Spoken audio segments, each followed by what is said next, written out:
pay. No pressure, no one will be one be a human. About me,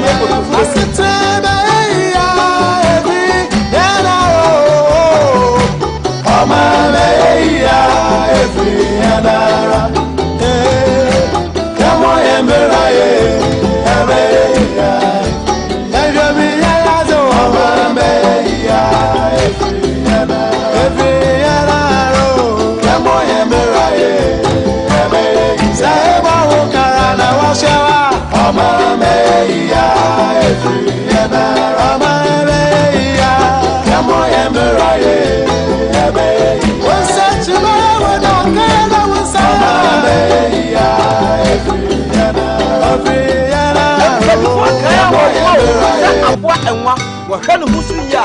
Your friend was some pay. No good, no one will put so when he about the some Kakrewa Supreme. Yo, coffee, oh my woman, oh many a mamma, Penny baby, what are warring? One song, one in pa, as I did.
Okay, Buza for Atrasi Yamamuache, Yamamuaha, Yamamuajo in your respective time zone and Chao and I did Bramoha Unity Radio 103.9 and Pabusu Brenner do and Catcham Sebetuaso, Nayasha and Samoa Ekoso and Ra. Na ya discuss na yenso ya de adwen chiraba na musuma nya kwai de adwen chiraba. We had some problems with our lines yesterday, so most of you couldn't even opine or tell us what you think about the current trend of issues going on in Ghana. And then some fire be share said the enra catch am no ye be share Chini Jonas versus Hobson Adoye. Na MNG say fight no has been taken upon by a lot of Ghanaians in abroad. Ghana for be brewa brochire ebuafu serious. Ghana for bebrewa brochire any anyi video na Hobson Adoye no because I say what true Afri Ghana aba America purposely say who be expose na who be yi Ghana for to e de akere. Internet question I bisa on our show this morning is say what was Hobson Adoye thinking with that Chili Jonas video? What was he thinking? What did he want to achieve? Did he think through and to realize say the all no enya hopes na your friend say Chini Jonas nko ampo and obetumi dia ha no obetumi dia ha Ghana for aka. Did he think to realize say the all no obetumi dia be ha Ghana for bebra sebi o omoso dia manfo nyoma ye adwuma na say Ghana ya and Chini Jonas how many years old? Less than 40 years I'm told. Aden eso betena abruchiri ebeda sofu bi dem na even if it was true and it is true na obi dan dey plywood I partition and eso bedem. Did he think through what his actions? Did he think through what he did and the repercussions? Many more coming up on the show and you hear also adwenkyere was Unity Radio 103.9. Mayencha Mamiaba Nkuma all the way ewa Accra Government Hospital Pantai. Mamiaba ye chawo no adwuma efo nyina. Debbie Jamalowik. Debbie, how are you doing? Bonifita Debbie Otiano Pabusu. Is a training in Wasua. Debbie, special good morning from Noah and Manucho to you. Debbie says hello, good morning Noah. And then she comes back and says Ocha Manucho. So Mami Abasi, good morning. And of course, Ian Yabema Charles Forjo, thanks for joining us. Debbie says hello Manucho. Yeah. So say hello Debbie, to her Debbie. too. Yeah. Mami Abasi, senior man is in red. Assemble back today. Almost so shakokwa. No near break. Yeah, weather for leisure, you know. Weather for leisure and pleasure. And your weather assemble no issues on board no can. And then near brew. And then your weather assemble. What do you mirache? Wako or yache. My encha in your bema Daniel Agboke Houston. Now and then I may try say menya yensen journey now over onko T region hono. Omuche munoko T region. Nanka yenene dinkomo. I wanted him to go and survey and picture problems in T region. I spoke with a couple of seasonal journalists yesterday. Those are not coming test you. Now Oshe ahochere ni hia pa was our T region anymore. Hobson Adoye and I didn't even know. Now we cast baby or corporate MP no. Say no kra nyane region. So just after Denta. Yeah. Nti waja ne nkrofo na gu ho. And obepre pon Katamanso Accra, right? Yeah, it's in Greater Accra. Yeah, Greater Accra. Greater Accra. Greater Accra. Dodo. He left his people. Yes. You know, waja ne nkrofo gu ho. Ahochere omukom, ohia omukom, amane omunnamu, oti region for namu no. Emfa Hobson Adoye ho. And waja gu ho. Maybe just being smart voter region no, ni MPP no. I'm say a bit difficult. And the MPP anya for seat to voter region. If you think you are the Hobson, omunya saying two and I know of only hohoi. Omunya say one. Yeah. Oh, okay. I'm a Woodian. Peter Mewunguadian. But if you think you are Hobson Adoye and you are strong, I don't know voter region koji city MPP. No, what's my point? Oh yeah, you can try. So you're Hobson Adoye, oh you're strong man. What me a full player by America? I could Chini Jonas said, "You no." Actually, that's the lowest point. I mean, my Connie, you my I mean, a little boy trying to be cramming. Yes, Jumano. And he's getting interviews around and he's trying to interviews around. Why? You should see the levels of insults. I say he's talking around. He's been interviewed. It's all over level of insults. By why? Oh, sometimes I don't glorify. No, he did the interviews before. He has a new one he did yesterday. I watched it yesterday. With Daddy Fred. On Daddy Fred Grant interview and over 1 hour interview. Only Freddie Buanson. Only before men right there say conforce work on the fee na work then near there. He just did one. See TV crowd me yacho. Really? Yesterday. Oh yeah. Just yesterday. And no sense saying. And he's no, happy. He says he will not take him one course on any Ghana, but I mean no correct then. Oh yes, that's why sometimes maybe so, okay. I say wow, just what did you want? So Manu, that tells you he's now backtracking. Yes, what shall say no can because one course or the Neko Ghana, calculate, and you want now say Fiasho Snega, or Beckham, Fiasho Snega, money 3 months. So I never Ghana. Exactly. Into one course or Neko Ghana and card, who course or Copedi. Now, what will be a winning nishi, yeah? I then out one a jumem. Yeah. Unini nishi, unimini baby. Why would you rush and go to his workplace for what? Yes. They are now showing a jumem. Yeah, just to bully him into submission. I said, now, boy, sister, or say a sister, no, so I to be a man. I mean, sometimes you are when you are not in political position, and say when your party is not in government, it becomes a bit easier for you to engage in some of these things. But sometimes it's on why do they talk like tables will never turn? Say Ghana for complaining, and then she say and I say battle say Ghana ni bia or be complaining say Ghana I dey more fighting until more opposition. Who will tell your story for you? Say your power there, America, Ghana, yeah, people can't talk, people shouldn't condemn, say Ghana, your difficulty near there. So when you get to opposition, will you also change your message?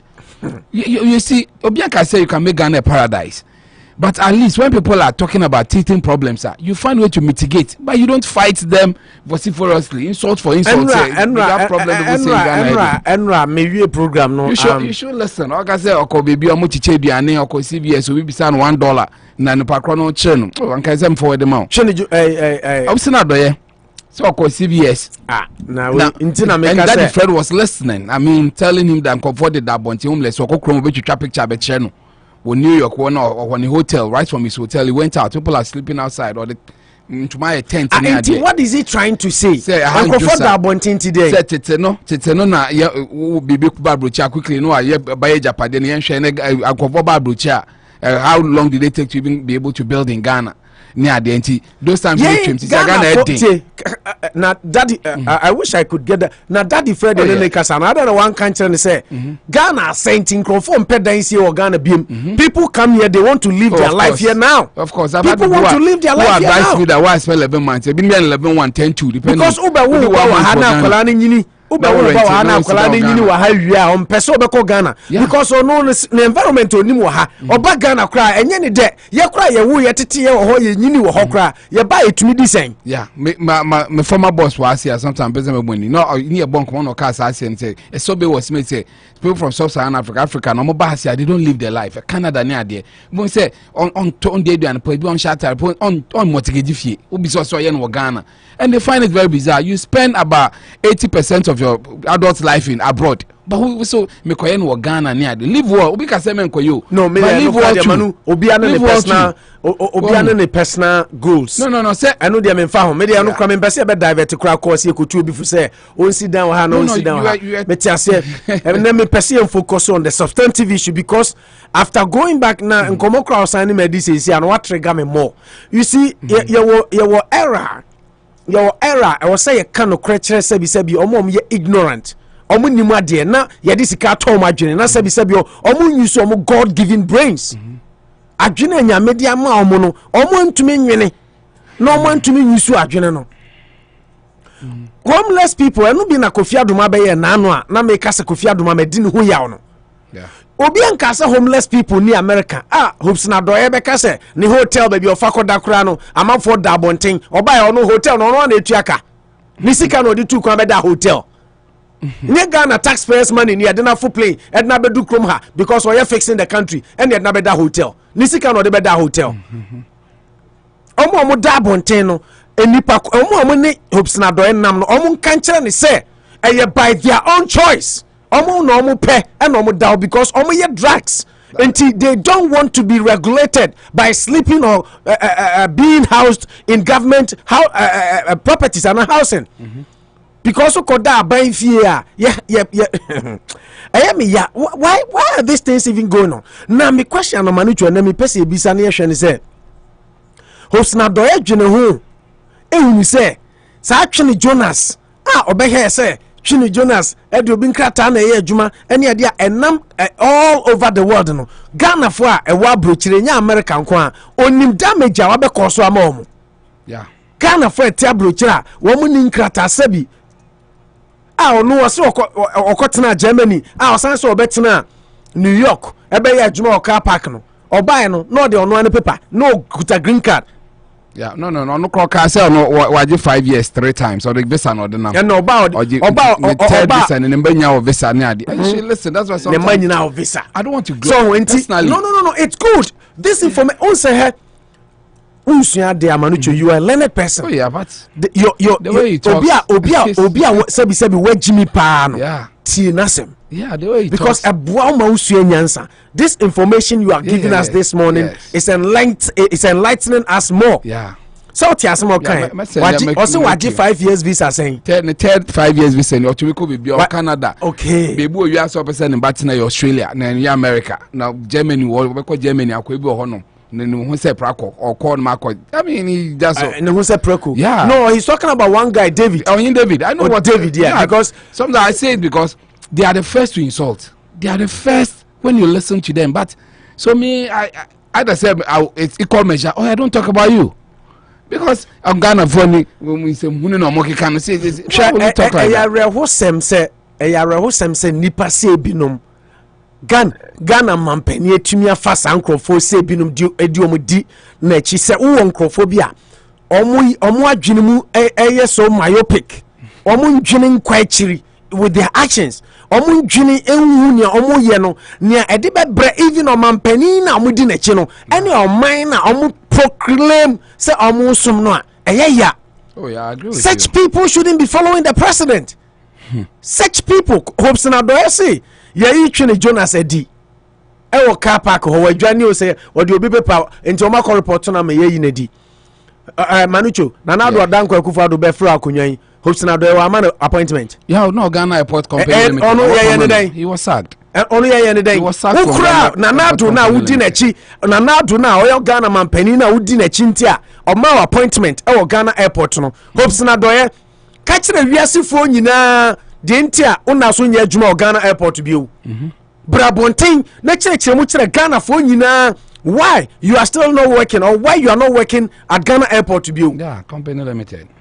Den na uni Ghana airport bio be kire mu man na Ghana fo nyina hu se hu se obi ye adwuma na etimi yi na dia wo kra there your employer is your friend because ono na wo koma no Chini Jonas Bonny awaye nyina ne se all fighting for Ghanaians na ene Manucho one mama different version one mama ni aje wo se ono ne third time oje American visa third 5 year visa ni third 5 years visa ena ne manyina o visa me boa ne ye ne manyina o visa nti hwe eti Ghana for mabunu na ye ne omo nkomodi. Yeah, and we will try and play some of the audios today. Send them Ghana for mabunu ena ye ne omo nkomodi because we ye babu now ye youth now utie yan wona say said the okasa Ghana for mabunu mu mamoni na ho no wa wo teachir kromu tie me fuma so tie me wo bura hafu eze kwa da say ye chichechichem wa wo bono ani bono east mu tie me mu na ese mu fanyansa Ghana for mami aba ne enkranfo amuwo Pantan Government Hospital and beyond mu tie through menu community radio and information centers ahodo ahita ewo eye ajuso dwabe area mu nyina mu na ese mu sua nyansa na mu hu nyansa free sa niam we mu because for somebody to tell you say ono no waje American visa 5 years atwaso miensa na yere ne manyina wa American visa no ede na opeso ka kirewo ede na opeso ka kirewo if anything is happening today in Ghana e komo ohwe no a obefo no plane no aba na yere ne manyina betumi aba na mo no mu betumi aba bi nti ono o ka kire say Ghana mabunu mamoni na ho no the onus lies on you mo na ese mo mamoni eden eda ho mu na ese mo mamoni da ho na e very unfortunate so these things are happening na ene ye behwe o be kase Chini Jonas edi obi ni o ma na onim a part of the video no ye no part baby o ha unim asem o kan o ka kire Ghana for say wo a wonni paper no wo a wonni paper no kodi demonstration bi achi odo mu beba fie omo wo paper ye omo ade a mu ni paper so mu be bi enti hopes na do e ka kire Ghana fo a sebi o manu sisumnem omu ni nkrata se Ghana no omu de omu ni ano so omu yeden omu kasa bi they have to shut up because okasa odu bebefie okasa now so we demonstration now so we fix the country hopes na do e say Ghana ni a oni krata no odu bebefie and you have people and then na metie ahomachin that way need he goved. I mean that video no quite no ye be 1 hour there. So betia he goved big time. The whole message was wrong, was unnecessary. And then metie painful. You see, people have a lot of respect from that. He went to America to go and check where that little boy works and where he sleeps to make a video on it.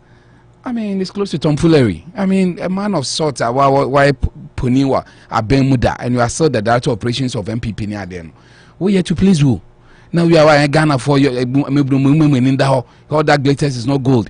Car not cinnamon or ye we are or Pakana. Ultimately, 30 minutes, 1 hour. Has any your evasion of privacy near there? So find ways to tell us that Pakana or Tim about 30 minutes or did you try videos and then crime fire. At the end of the day, the message you want to just attack the messenger so that you make the message wrong. The same thing on the edges says. So what kind of crane? The only thing is that once you tag the person, you hang the person, then the message is lost. That people are only fighting for their fair share. We took one bet to sometimes what the things is say we can relate to. We believe it. Until maybe those in Ghana and why you say Ghana near Tuaba, your population says or Pominote Yankan. Until at the end of the day, this is Ghana. Let me plutocracy, mean that dom, let me rule over them.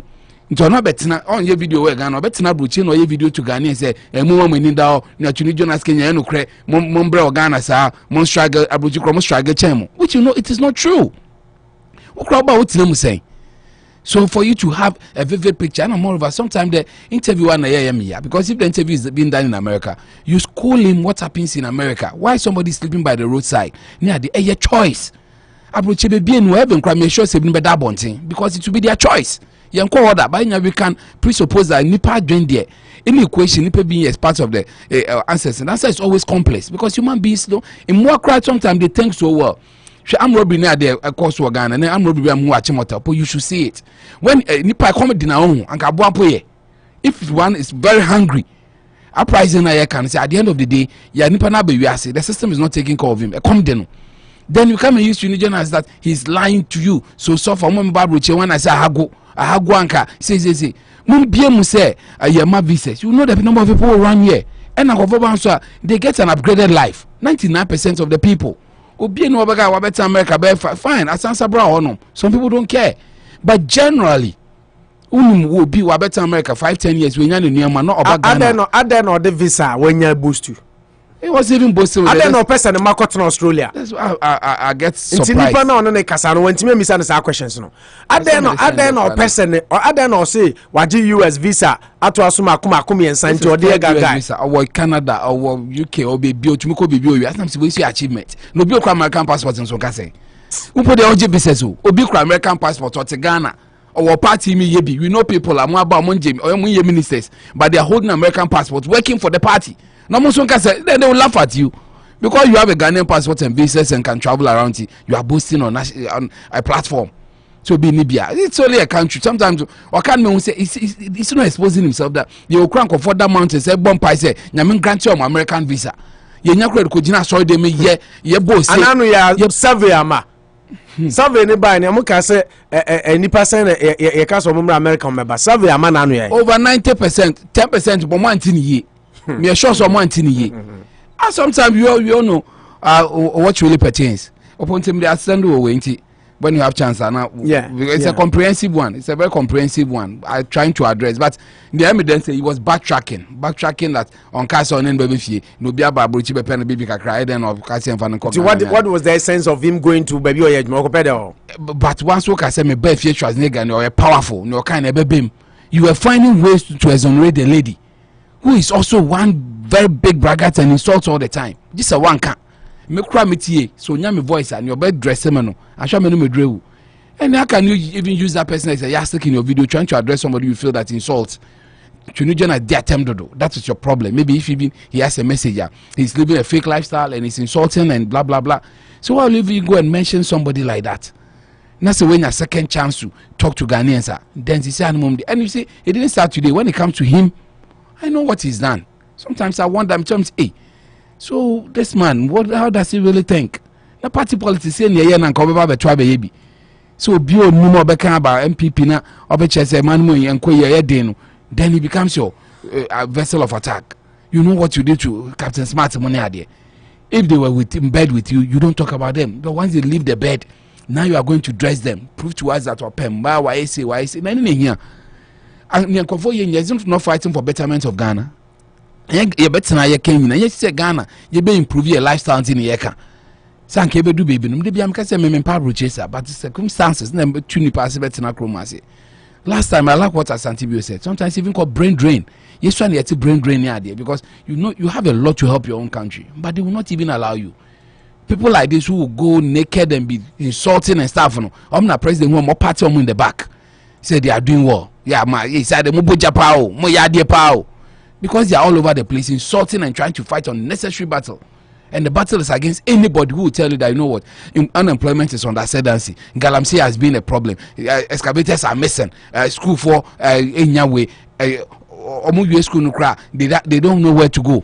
Nipanika, hey, why should you say that? Because you are fixing it. Yeah, yes, say, yeah, say. Sometimes when I'm doing this, I cogently try to bring some of the things they feel they've done inside. Because now project management. Once there's a start, there should be a finish.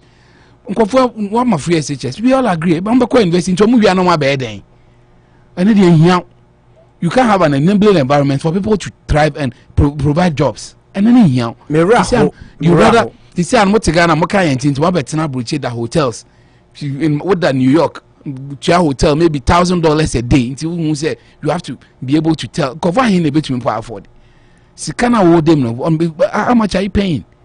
Now they your personal money. Now, one example, you are sad.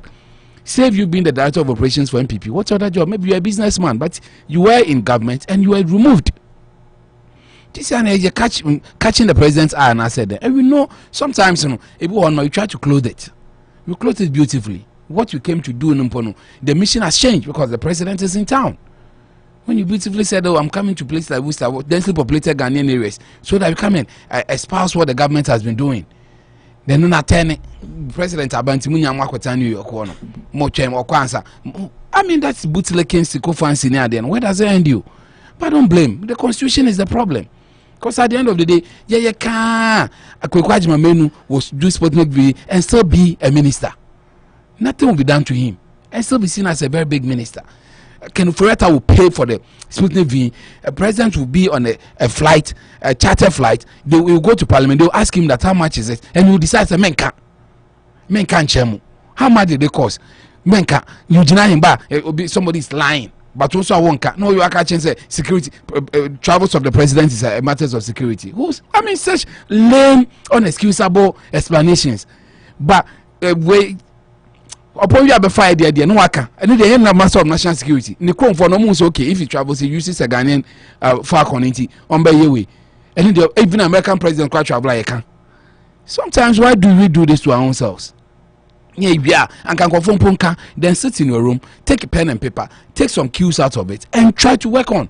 But saying I say fire for fire, what can make? They ask myself that, do you think you'll be in power forever? Over composition as I was started by nature by a campaign. Hey, sometimes no political career na no mudi dia grow. They should learn. Because nipa na who see na you are because you are in power, you are trying to fight everyone who is fighting the system. What better broche kra kono. Or that even a table stand here.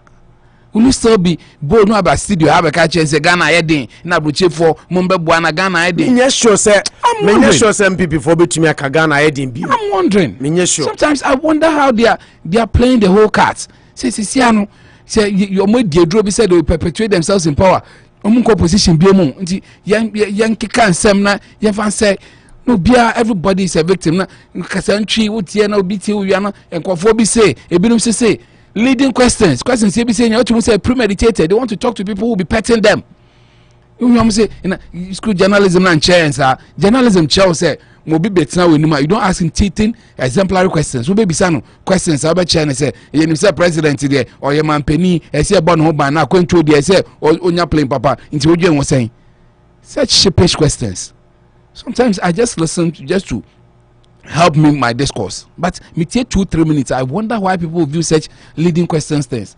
Nobody has problem with anybody, but we are attacking the message that you want to sell. No, it's a bad message, and it's not helping. And this when it comes from people, I'm about to say, what you're enjoying, the rights of kids in this country, any amendments in there. And I say people are not getting such equal measure in Ghana. You see, last time tell us so Kabibi say progress is making sure that you should listen to a story. Baby crying or that bunch of the land in share there. No, be catch and say, hey, I wish I given better Wombadi as a while lawyer. Don't so yes, that is progress. And my Ghana mine and Nkrumah Jai, progress means we getting better than what Nkrumah did. But you still sit down and rule the opportunities we lost because of Nkrumah. I mean, not progressing. Nkrumah say, Obi I won, be a Trump papa time, and then Obi catches America is more improved. They did the things that people are enjoying in America today. 10 years ago, we should be truthful to ourselves. America go to the car and I say phone about life. He only needs to get off his bed, get to a center, then he might get it. On proper phone po, he can drive any car in America, or we can buy any phone in America. That is how well they are growing their system. One is armed robbery near there because if you're confident, what's the pockets of bad people are there? Confident TV. And then I mean, Frank, I say, now I say there will be no quite no bet now. I say, now I'm Robert Sebani saying, Oko for the card, Oko Kuna and Oko Fano, ATM card and credit card, Akoyano, and Oko Fani TV, and Oko Fana car. Some of the things that make armed robbery near their ban, we sometimes tell the truth to ourselves. Nipa Bonini or Honum, but 99% of the problems we get to because the people are hungry and they don't have jobs. Why would somebody chase someone who acquired a person finish? It's because they are a share person. Sometimes people say, Sikasiana, MOB, Crown Pairs 1 million, and no be chasing out with Jeff in his same now, or Kokunimpo. Just because the system is not helping. And these are the things that we all complain about. That the UK example. When I went to sit before my lecturer and I said, I want to come and stay in America because we'll back cry Mosika. Then he drew a graph for me, a pyramid, and drew a graph and discussed a whole 30 minutes lecture on the politics of elitism and why he or not one of them. Because he can travel anywhere, buy the best of. Sister, me shop and me say phone down. There's a watch here $20,000. A bit on $1, but people still try to buy the 20,000 because they try to live their lives above the system. But in Africa, it's called politics of elitism. They come in school here. 99% of the people ruling us today, they have access abroad. Their family members are here. Omunim have improved their brother to America. Obano ne brother mbano nim sene etie. Okwa Ghana so na say or another brother on nim sene etie. But he tries to. Obano abe he wears a different thinking cap. Lie to them so that he can rule over them. Let them feel that you are sitting there. That may not be to studio. After traveling, I'm catching so I bind there. I bind doesn't venture into businesses to make profit, but rather help the people. I'm saying me boache. I buy so near profit. I buy nyam faso. Say. You know, say why will you say that? A government, we do UK no. Say me confer National Express now. They be a nipa 2 penny team, 3 penny team because now be what that's who. One will be a bus in the bar. Na me come for no me ba. Then I drive and pay myself. Then I engage the driver that why do you move empty cars all the time? No, see, you know what? I say nipa anti I say. So what they've done is that you bid for or my bidding on when we need to they pay them for the whole year $60,000. Our £60,000. His job is to run the route. Nipa and foka nipa yashi. Or before his is for the council. But to be on fire, they don't lose anything. And no more yana say to me develop ya. No they are City Express, no, they make it a commercial route. But once there's somebody staying there, the government has that responsibility to make sure the person is comfortable. That is how systems work here. I buy to one or that's sorry, how do I make my citizenry okay, better their own lot? And Nuntina, he's going through that. That is how well systems work abroad. Who Germany now there? America, but they say do be purely capitalist. Who UK, Germany, Italy, it's even better. In terms of welfare systems, people go to hospital. You uncle insurance na dempo. Now he's entitled to. We need an NHS number. They believe that nkofo ye juma yaje VAT na ade and then they run a system no. So when you hear people who are staying there, sometimes no more videos, no more complaining. Africa. And Nigeria near having similar problem. What is the problem? Is it the demography? It looks like it's sub-Saharan Africa. You leaders in your pet or my junior pet. The you cut third world. Yet Yasi and Sana Biden can say, oh, you send vaccines to third world countries. Now they are 1.3 million Pfizer. We are Lala Sulala. 500 million has been voted by American government to come and give you vaccines so that you can give vaccines to your own people. This is how well. So say, how do you convince me that American government people doing say me access into the broad Africa? No be catch them control work room sofa. Almost so far, my won't be done. All that glitters is no gold. Your mom tablet chain can crunch them. Avoid that bunting. They are moody. We are buying my food stamp. Okay, I say buy my food stamp. Individuals now, woman, no, they are quite diani. Now, and you are buying a mobile. I say buy my food stamp. Oh, you see, say individuals a chunk of food and you are buying a monk of food and do America. I know your audio, no, no, this is the newest one. I know that the Fred interview one-on-one into account will be signed with Yan or Banu. No, say, baby, done CBS one. No, who say, yeah. Chedian, but individual nature, and you buy a Chedian America. And that difference in Suka channel. Oh, yeah. Also, sometimes when you don't know them, it becomes a bit difficult in that regard. But also, you get disappointed in that regard. Say, okay, educate him. You are here, you are in the system.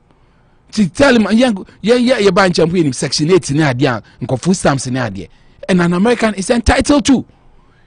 I mean, one question will be now. Will be by say, okay, food stamp, you man have the price in the NG. In the guys say no way. This is how people are living here. They go for those things. Because they decided to be helping in some of this regard. When they get opportunities, your man food stamp will be $200 and we could baby so or $50. They are do you expect the system to still be giving that person that money? Now, non sample on you already saw so that is how we are talking about that. People sometimes don't follow the rules of engagement. But to create the impression that people call Nipati America, he has what it takes to stay in America, is well documented. The system does not take care of them. You are lying. COVID buying, for Jessica for 1 year, 2 years, on year Jumada, but he's living well and better. The system is taking care of them. Recently, now one Bobeka said they stop your sister can jai. But no crumble people genuinely, if they have genuine reasons, they'll still give them. So why do you federal Najai say unemployment in unemployment by federal Najai say be obi oha even say now you must say over 2 years crown out if you federal bemoska and so unemployment is still there. Yeah, but federal DNA if you still qualify for your state unemployment there and still there for you. And we no chrome they give some exceptions. Say be oba COVID on school and I said ni school or ya close to and be before a be a war a so or disability now for some reason baby or call program and also untuminko now tifie because of that until they gave some exceptions but for the most part omocha federal but state be even Joe Biden cracker say state our person obekoswa ama federal unemployment because sikanin sign the states still have bunch of the monies now more approving. He gave an option to the state say, "Wa opese okoso ama your friend is saying federal 300 no as boost no ubetumi aye but pese obeyen so on for so because they feel say the system is okay for people to go out there and look for jobs." And Opo is as good Obia what social security number qualifies for. There's no discrimination. Obia you know they qualify for. Who are close to us in Pomojibi. So that's what we are talking about. So how do you then sit on network? I will explain it too. Minimum be crowd no expect so baby be not say Charlie Mami bill. I'm say wow. That is how well the system because they believe that these are bad times. Can't that defer that no. Nanka may try some friend, but his phone has been set to me fry Boma Echo voicemail. Me fry na send a voicemail to the voicemail so on Saturday. Minty video no interview from 20. But I trust you a lot because my say from 20 minutes ago. 20 minutes, yeah. Thank you. Oh, you can. My Saturday, but na me pese etie. Ebi no munya opportunity ntie. Hopsina doyan kasankasa de na oye no. Tie bebo no kakra na ye no kakra Facebook. Ama omo hwe no ne omo ntie no. Ye maami Agnes Boafo ne Justina Mone Efua Dankwa ne Alice Kwa amunyina. No more TB so that they will understand the discussions we are doing. The year Bisani said, Hopes Nadoy, what was he thinking? One, a month for bar a quantum, Obiani only few and a Bamodio Munkrataba. One, a bio high file at the manaba, Ubio Sebi, Yamiadum no dilo to no their ba. But apart from that, Obia Obabia or the visa be rem, Naka cracker, the system allows it. Not Yankopadum.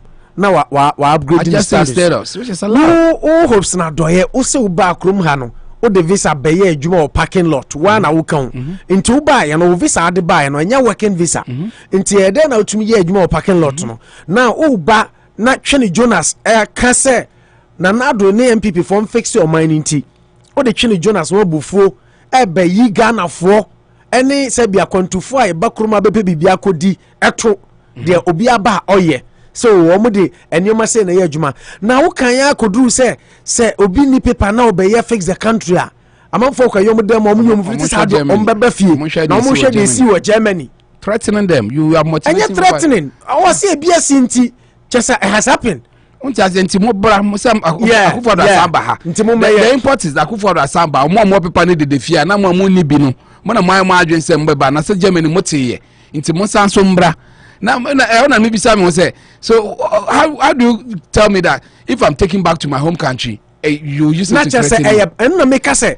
So we are communicator. These are damages. They are damaging themselves. We are the MPP for bet to me.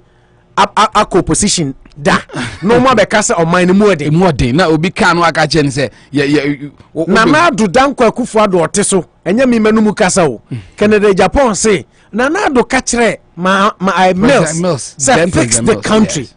Then the late President Mills in 2009 assenting ye to ma say Sekufo bubu country no so be yenti ne de fix the country. Na mo so mo kasa 2012 and 2016 na mo bae no na Baumia started this honorable Mumfa Ghana the titles one can obenya asem na vice president Baumia so be ka say mama say no nti say na honum na we ka the Japan say hold on don't say those things to Ghanaians. That is why some of us have that affinity for him.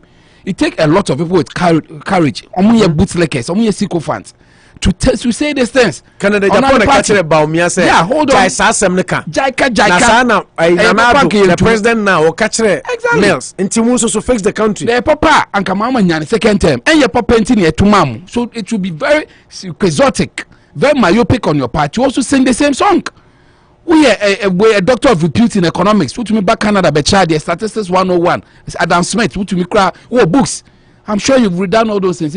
When a small country, Ghana, with all these resources, with just 30 million people, 30 million, less than the population of New York or even Lagos, resources in Yamun to me. Amount for the opportunity. Now, Omunti first video now. Yes. Hoops na do day. No. Omuti first video nu we ametra na ma bo interview no say from 20 minutes from 19 banana no na ya bo ho nso kakra nti it's very important me pesa we po hia me pa second one nti embo we no na chese when after people are spoken no or Sunday no so buy yeah. So for me once he keeps doing those things it's hurting the government so betie me is rather hurting the party nti moment you know. Yeah. Yeah. Good evening. Good evening. Good evening. Good evening. Good evening. Good evening. Good evening. And menemu bedin ko ngata. Mami mayin. Ye bisa se Twini Jonas wa himfa. Meba ye mako na juma mu saya pamono Twini Jonas ana obeba e ababe challenge mako queens sofu bi ho na wote sofu bi na aje watrani fie ana na living room what the crowd adi market baby kakra mo ana ujo no mizano hey Ghana youth muma mwani na ho grass nkwanza obwa grass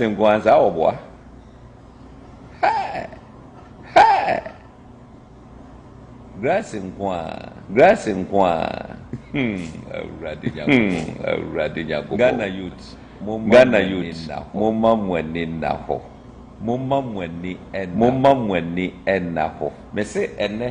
mese ene me oya adwuma car park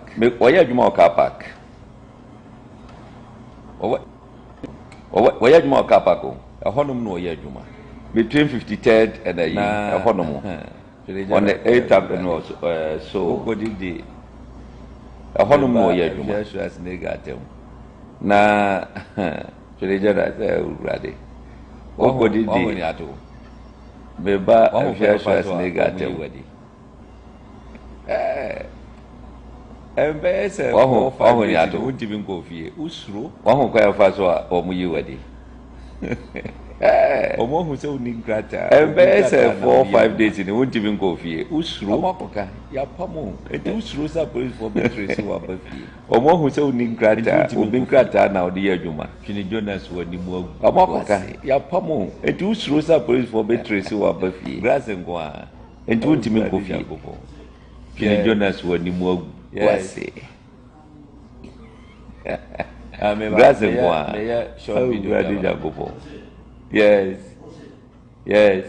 hey naga na you me short video biaba ma me nkyerɛ me America ha ma yɛ adwuma ɛwɔ car park da naga na you ma yɛ adwuma mudi nachi ana deɛ ma me nkyerɛ me America ma yɛ adwuma ɛwɔ car park da ma yɛ adwuma wɔ bronze ma yɛ adwuma wɔ Manhattan ma yɛ adwuma wɔ Brooklyn ana ma yɛ adwuma ɛwɔ Queens this 4 areas ma yɛ adwuma wɔ hɔ da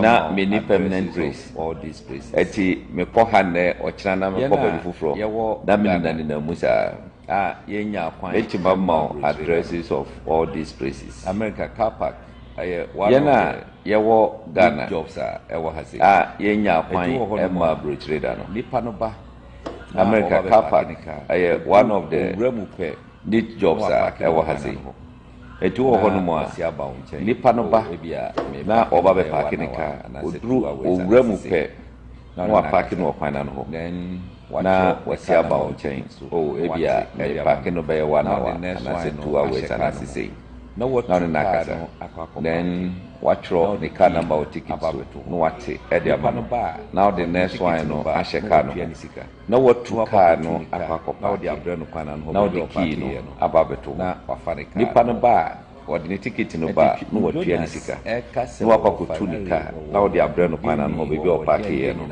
na wafa ne car na wɔkɔ ɛdi Jonas ɛka sɛ wɔwɔ Ferrari wɔwɔ Lamborghini wɔwɔ deɛ nyinaa saa wɔboa aza ɛnti obi de ne car ba ɛyɛ car park hɔ a na wakɔtena mu na ɔde atwa foto ɔsɛ hwɛ Ferrari wei ɛyɛ mehyia metɔ ne sei meyɛ ne sei obi living room ana ɔde plywood atwa mu kakra ana wohyɛ kɔna bi mu wɔ hɔnom anagya wode dadeda mu kakra na de na wontimi nkɔ fie wosɔre ɔba bɛyɛ 4-5 days adɛn wode obi grata yɛ hwuma twene ɛtoa pa na de na wontimi nkɔ fie bɛyɛ 4-5 days wontimi nkɔ fie sɛ emre bi wode obi grata yɛ hwuma ɛtoa pa kɔ fie mese wokɔ fie a polisifoɔ ɔba hɔ aba bɛkyɛ wo wobɛhu deɛ ɛbɛto wɔ hɔ no sɛ emre bi a woka sɛ system no yɛ adwuma system no yɛ adwuma kɔ fie mo ma yɛ ho so kɔ fie enu baabi a wobɛhu deɛ ɛbɛto wɔ hɔ no so ɔho deɛ kyerɛ sɛbe ma mo ma yɛ ho so enu baabi a yɛnnuru yɛ Ghana youth da bɛn ana mo ho sɛ twini Jonas ɛte kaa mu ɛdrive da kyɛ sɛ yɛnwene nkɔ kan Ghana youth let us be fast yɛma yɛadwene mu nna Jonas ɛte kaa mu kyɛ sɛ yɛnwene nkɔ kan ma mo ma amanfoɔ ɛnnaada mehu da sɛ twini Jonas ɛte kaa mu ɛdrive mmerɛ bi a ɔte obi kaa mu na nka obi a wɔ Ferrari wowɔ Mogini wowɔ deɛndeɛndeɛn na wote kaa mu na mfifiri tew afei da so increase the volume of the AC ɛnyɛ ɔno anka mi sɛ AC wɔ volume twini Jonas ɛnhu baabi ɔne so baabi a ɔyɛ adwuma no ntimi nkɔ ɛnɛ mi ne wo kase dadafoɔ maame mamu wei twini Jonas ɛnhu baabi ɔne na America 2019 baabi a ɔyɛ adwuma no ntimi nkɔ hɔ look dadafoɔ maame mamu wei twini Jonas ɛba America 2019 Ebra UN General Assembly, or more invited Yankasa Yakola, I have a DJ Switch. Our modern buyer, over Becasawo, UN, Abended new Omugaba Bo, a Yigagra, or Yayigagra. Anna Jonas, a Gogo or Musu, or Momo de Anfana Gazi, Neja, into Amoba UN, or Yayigagra. Anna Mutiasi, a free, Anno Modeno Bar. Baby America into Amoba UN Assembly. Me papa, Madame Jonas, Ephraim. And just a cocoa baby, a bonnet. Minim. Asama me huni papa, Madame for I'm a mapako who and or motivo. Eti, minim papa. Asama making what is a living room. I'm a mapako who at the fear. And I can go chia papa. What just say, or you just in a living room, and what they proud at the market Kakra. And I can Jonas, a ship America 2019. What just say, or new sicker, what you want to say, 25 and a pocket. Obia, Opa America 2019. Obia America had 25 years, or Yapipesio. Odigabreme, when you're here, or Boamia, Madame Fubia, nearby New York, me better Kakra. Or no, and Nana, fortunate in Odigabreme, or Boame, or so Munia. A son so only people sent the unfortunate thing happened, or Lusuni. What America had 25 years, 19. A son so only people sent 20 or more senior year went to Manco. 25 years behind down on Manhattan. What about 2019 year? And 2021, 2 years. What's we had them behind down on Manhattan? And the bet you wait. Obia want to find out a bet you magic, you know, yeah. Despite I want to find Ibrahim more and a bet you wait. On your Bahano, Obio bet my some magic, you know, yeah. Now, you can send despite Ibrahim more on your Bahano or Hind. Okay, we tell Unity Radio 1039. Hope so. I have video na run the mudu do na namuseme mo namunche mo mo share Facebook no so mo gutumi share e na ogusu a oka ye boka krabia ka ho na ye be forward no ne akodu ba bia oka say we Ghana ni na ni nkrata na be make attempt a say ni na mo tie bi to yourself. Ruling government nipa are also fixing the country odina na do achi ba UN ono threaten Ghana for wa broche say woni nkrata na sa oka fix the country and abedi the mo achi a ye do be fit say do mo so amanfo fi Germany be fie no eno no so gusu a wotie no. Share the video, like it and share na nyina nkyere adwe na mo Ghana ye nyina dia. We have to make Ghana a better place. Yeah, you were you know. Yes, and dead you were also you be crasa na yeniba. Uba area ba police information no asem. Asem empenipa. Yes, eti me asem empenipa in the sense onipa ene pe no asem. Esese asem empenipa. Eti me yes a video way in the sense obi kan esese tese eyatro Ghana youth Motias yes me sheda ekokofa ma insebio ho a obi kan enyasem tese eyatro avenue 7th avenue call ya etramba elas me sheda ekokofa ma ha se ne be ya yen nanti ya from 8th avenue 7th avenue call ya kokosi edi famu kakra se ne be ya na amanfo do hu se ne situation no for New Jersey onu kokodru am say there are 6 avenue so ya na branch ni gina na ano ye Osho ene ye ko New Jersey you show that you do ana me ahana ya na branch ni gina no akoko gina ano ye grass kwa so na Ghana you shebe bia ko bia ye intact no akoko gina obehu wa ha ana grass kwa ni bia ma na Ghana youth mudina chi mo misa no say grass kwa no obehu wa ha no say wasi grass nkwani bia ma ne maame ene papa de mwana. That is number 1.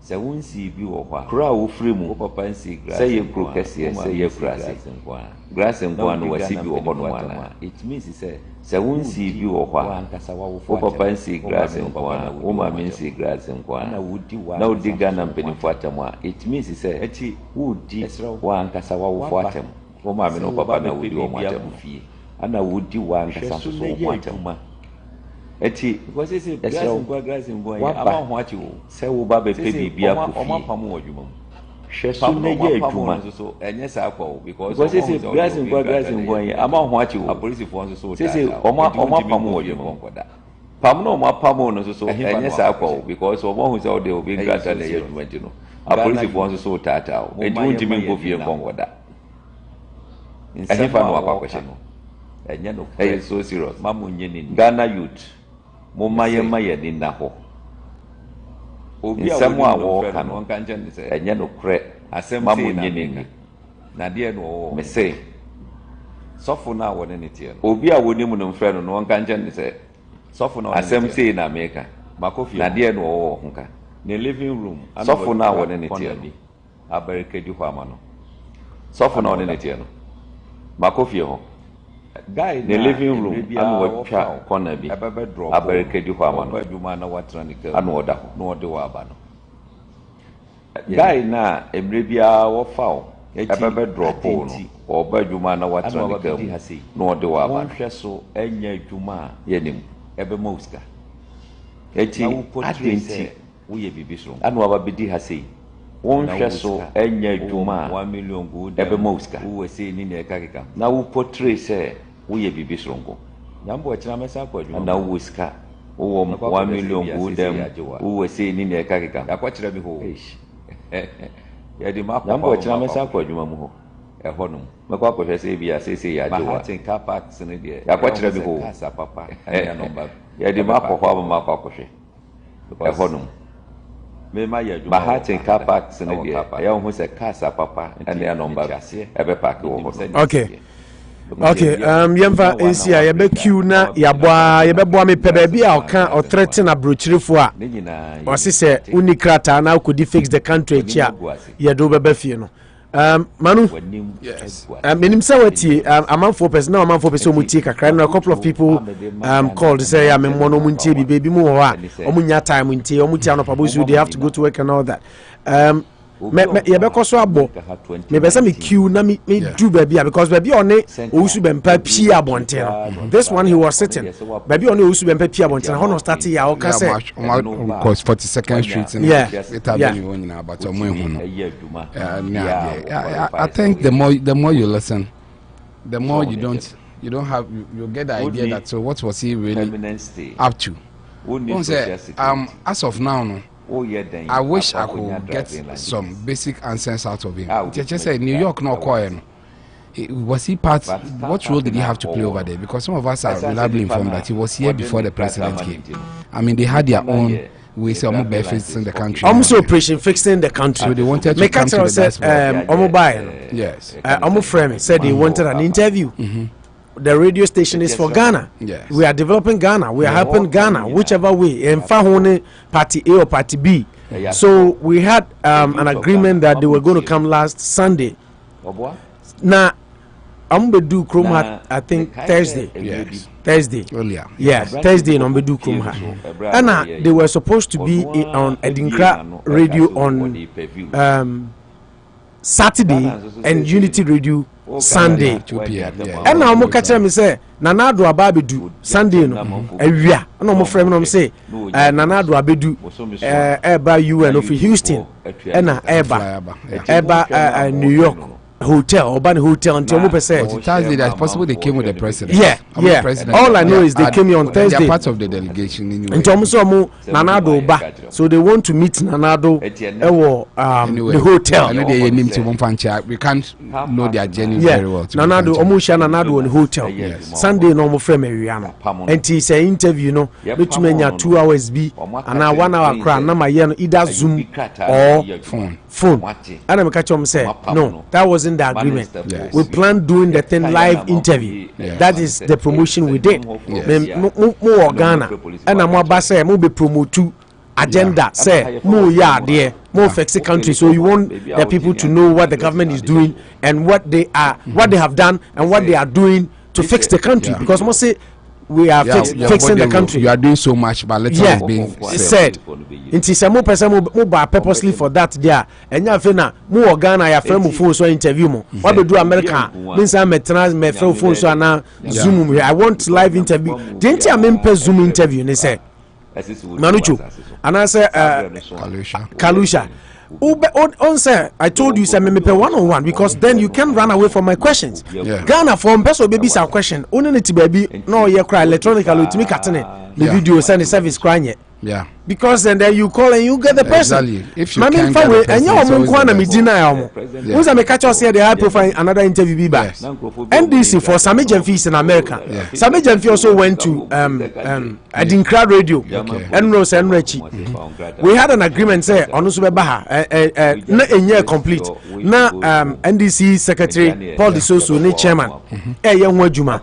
It told me an firm says Sammy say in fact Obano na Usta Anyade and kind of plan into what he can do and he say you bet me a interview no I will Zoom and net 12 to 2 and net it's can you show by this time kaka 15 minutes can this major interview from 12 to 2 yes. So I was and to frame and answering said this is what Sammy Jemfi has said and I'm catch him say maybe mum there if we are Ghana politician now to coin a baha you have to have time for your people. I am in person zoom near mano. I want to have you physical so that community can also feel you. And he said Sammy Jemfi kind of plans one day I'm so about early next year and I'm say fine if early next year I want to have him 1-on-1 at the studio. I don't want Zoom ni phone interview because I want to. That is a policy which people should respect. I want to see you. We have a station. Exactly. We are not YouTubers. Bloggers. Yes, what I say. You're radio among footy. You're bloggers. Exactly. I want to have live interaction with you and see you eye to eye. And you answer my questions. Exactly. Questions. So if you are ready, question. Exactly. So if you are ready for us, we are ready for you.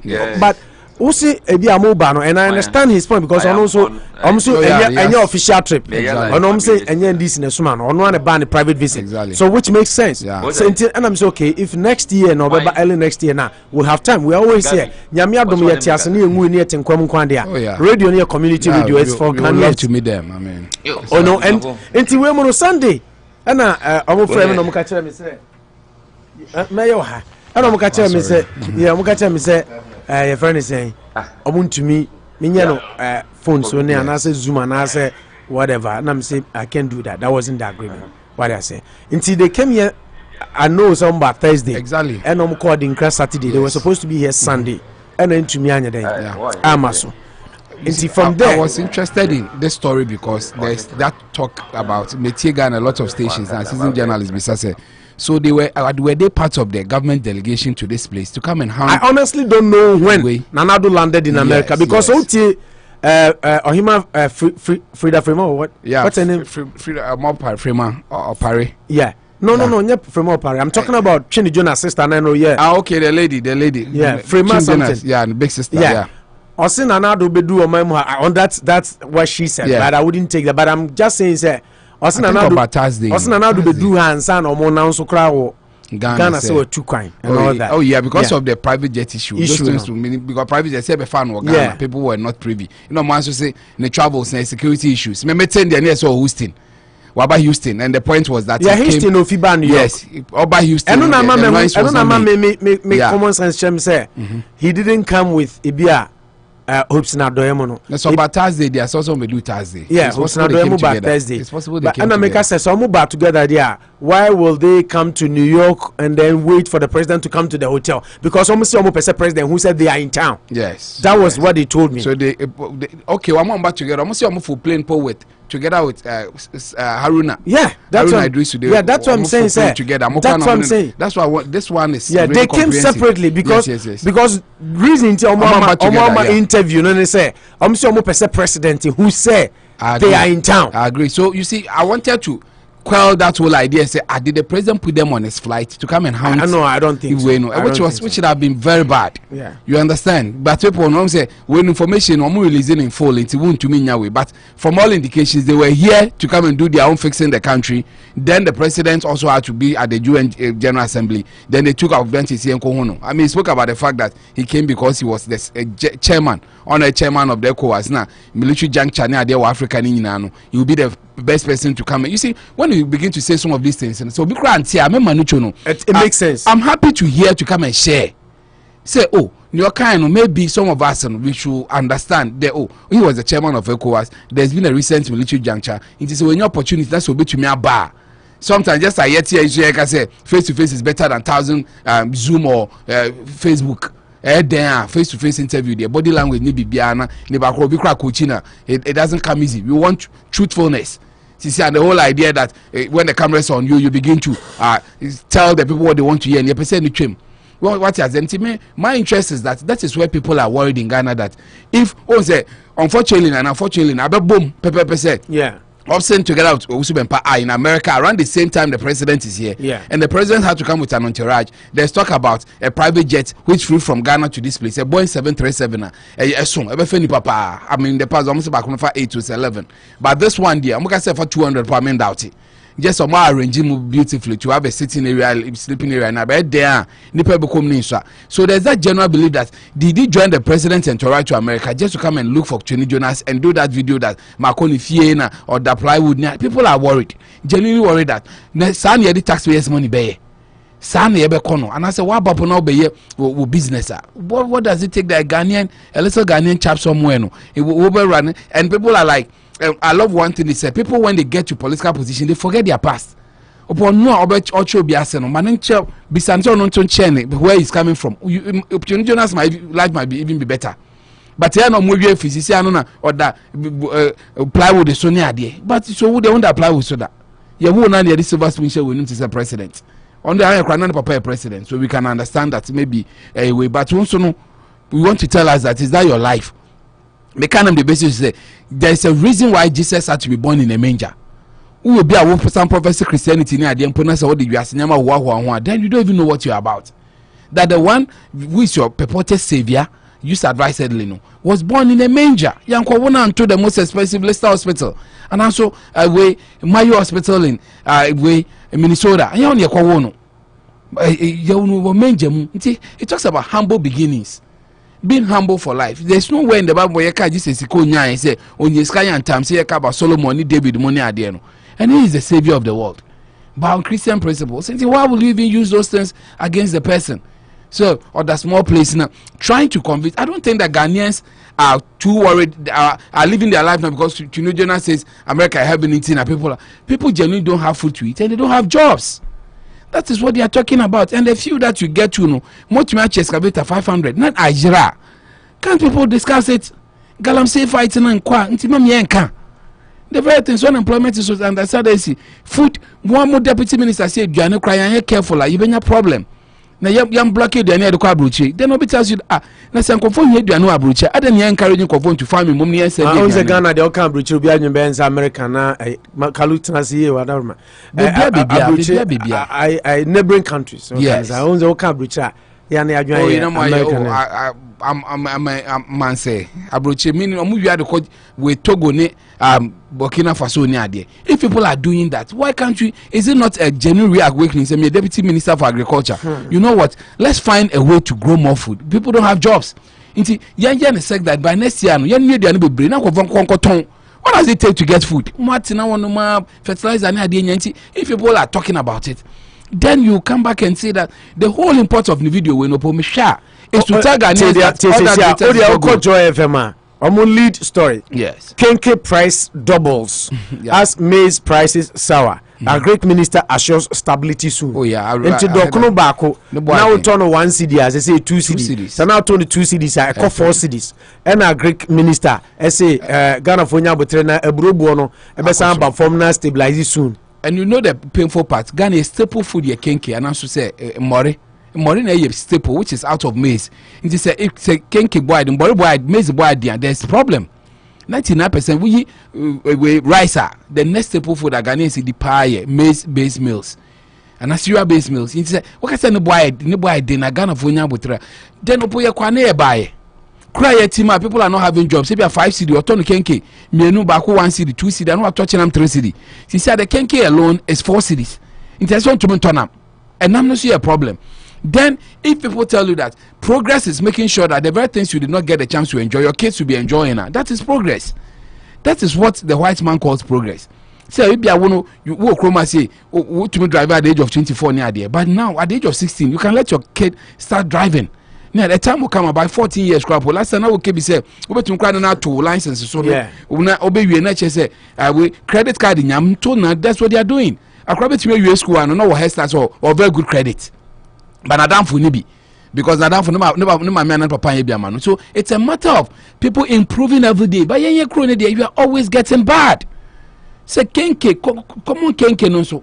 She said, and it says, Obia, so do you know what really happens now? Obio dia tomato no. She said, now you meant to say that Misuko dia maize. The next year, Obeti said a shortage of tomatoes and pepper too. Because you don't have any well designed system. When people, if you position leader call and catch yourself, fertilizer na the uncle in Yantia, Namu hey, Mason many say he doesn't know what he's saying. Less than a month, you are telling us that maize we akufum. They are then just assurances. Assurances based on what? Your craft fertilizer, you say. Sometimes you don't even understand. So agriculture now your vast lands near the Nampon. You are a friend off taker. A lot of people don't even do these things because in the past, Makaisa Madam Fubi or you saw a poultry or a poultry against the Christmas. Into a pets are small base in more around or see you say the 8 weeks or said you know just around the menu on your binto. Or Cocono. At the time no more mature na I say we no. I don't know your binto. Off take I say you get to restaurants and they tell us they have their supplies already. Woko market untum or yen be brain so untum fan ko gina market. It's na say you from food basket no. People should be encouraged or young kewo bonka bia be keep ade na ade. There people even engage in a lot of this agriculture farming near there because even people do dogs more than for you so yeah crama so or yen crama to do baby no after 8 weeks or money you can't get market for it. Obviously catch say baby so I'm trying to bring our mind to it that it's not that people don't want to do business so and I'm person by agric no but we should have an enabling environment what when our workers why will you sit down and say maize about shortage in Ghana and ke bro there opo ya wade anke etumi store ye pan ke ye bro ye ka perishable foods na de anka ye tomatoes na de na no hu hwa but wo betumi anya bra store no be 1 year kransa na wedi me kai silo bi water crade kwame kroma silo si bi osi wono ma minyanko bi twa picture say what was the idea sanka yemfa anya na aduane ne store aduane silos yet in bebrebe no yate na onom say couldn't do a silo system and a maize is in shortage but the ordinary person now want 5 cedi no or no I saw suffer. So nothing is really going forward, and especially when politicians are coming, no mama, 101 promises are. I expect anybody or opportunity who are followers, you be 20,000 followers now there no. You should channel your effort towards making Ghana a better place. I don't think that yet your main job and say you be by China to score what point at the end of the hand yet. See me every from Ghana so nyame aduma say onye adwuma. This on napco. This onye 1,000 Ghana cedi na there. I had my bet na maka. Some of us here two ways one say one thing's improve. You come and talk about it. Last time here you beautifully said Ebia Kufo you might have your problems but he started certain things they might not be sustainable but they were good. I agreed in total. And you went back to realize that Sanet here at the most time me I sign this party be I got the IMF want to be employed for 2-3 years. I was there. I experienced it that time no more. Nipefi China back to Ghana around 2008 1 year there. I went to Federal Road and catch said there's a freeze even on teaching. Near freezy teaching there they said you can't really go there too. Won't you be near Juma? All those moments you be there. Mami nchwa no ma odeti baby kakra bi a hopes na do do ni mami kakra bi na me pe baby a oka nkrata asem say fix the country near you. What him say also what him say Emrante no mo ye fix the country no bebre na ni nkrata eti mo say me de ma sa mo say mo de mo ye fix me esi wo Germany no mo fantu mu hufo omo mo krata no krampo no e mama me ye dede na mo anwa ba mo nya ba bi ntena ye mo na mo ye dede yo o de mo nkoso said yeah a kufuado we say after then you know mo pen asem no what there vegetable wani over here open roof answer general assembly no kra ende said you see what Germany akwado go roof answer for mo program no what there mo mra hodo mo omo mo won grata ba be yo mo ya wo ni grata wo si be baby yo bra o su to aso very very sad portion of the video. Aha ne ma me reho a ya na me rant no. Kalusha kakakra sana mabem. Aha na me tie ho na me buofu serious. Nti chese oni krata sebi uye Somalia ni, uti America, uti Germany, uti UK, uti Australia, uti Canada, uti Italy, uti France, Belgium, Ireland, any part of the Western world. Na se woni krata fix the country men kabi men ben ho kra fix the country men kabi uti o say mo de mombra UN General Assembly ho na yedu bedru fiansa na assembly no kra bawie enti akoko do level say na do na ban ka kire Ghana for say se woni krata wontumi criticize aban no especially say what to kwan a omo won krata eyo made a wo a woni krata wonzu bedim se mo de si Germany no obi do fiansa very sad nti e do say Ghana ban o criticize government na so ti abrochire na woni krata de a you are a target. And then in the video say oh yakotwe Jonas was say yakofana damfo na yaboa no na yetunefo wo ka asem we kire ye say obi a woni krata ama o men ho na obedru fiansa na General Assembly na ba na ya no mukase ye jimi ana what discredit no governor dan for video nya you discredit him that on your bia is a liar, is a braggart, is this kalu fakakaka na fe wo de ye nto aso opoza nsensem bi na bedu ana we ana mo so ye kasa mo na mpese di radio ethics edo ya na beso ethics in front. No person me free on the century free Ghana wonya blogger. There be me blogger. So that mean the blogger for to the bia ya na nsensem bi say no. Ese ye di radio ethics ni to nche na se omu ya di no se bi ejimisem a ese ka chom se ejimisem. So ya de papa so e be kan na akacho. But the bia na enhwe for the radio ethics na to say o me ndi atem radio so na no do hobby ya ejimisem a ese ka che no point blank. Oh yeah, a fencing, immigration. Now they think say when they come and talk that rubbish, you know, as a German in a tour, US I said it doesn't work like that too. It doesn't work like that. Ignorant. As now officer, make more be a man akufiano.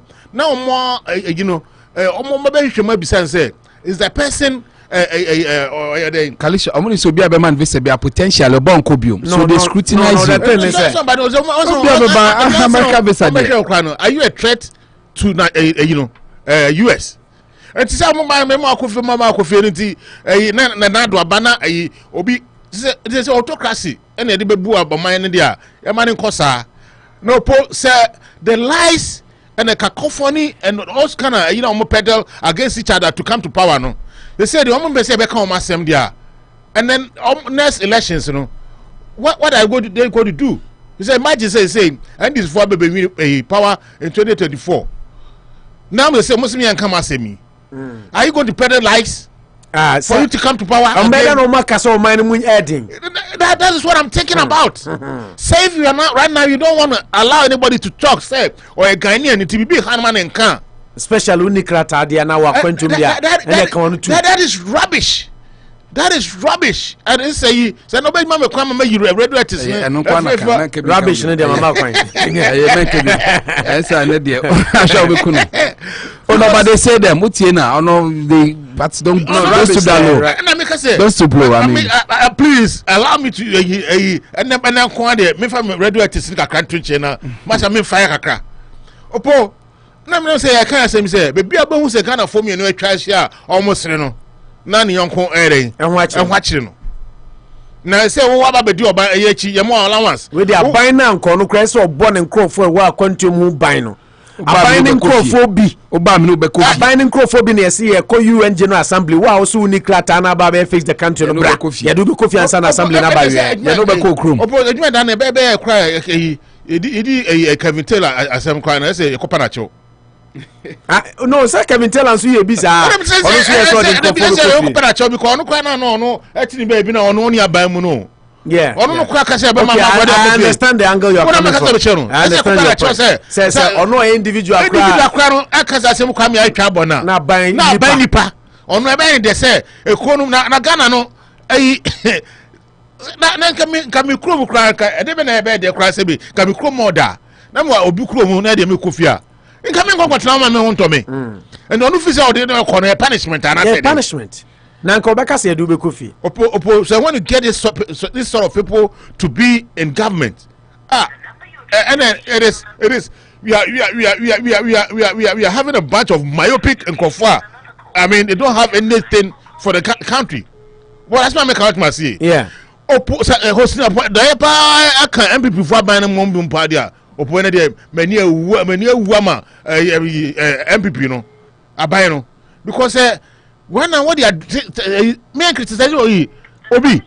No Akufo do criticism on no crowd for criticize John Mama incompetent.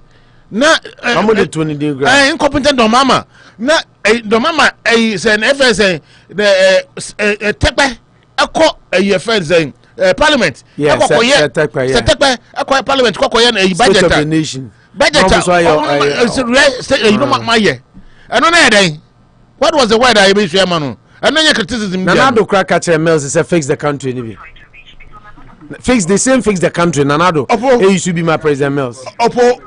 Nanado has been a lawyer and a student lawyer for that matter. And the democratic rule no otiase. And they say Ghana is not autocratic country.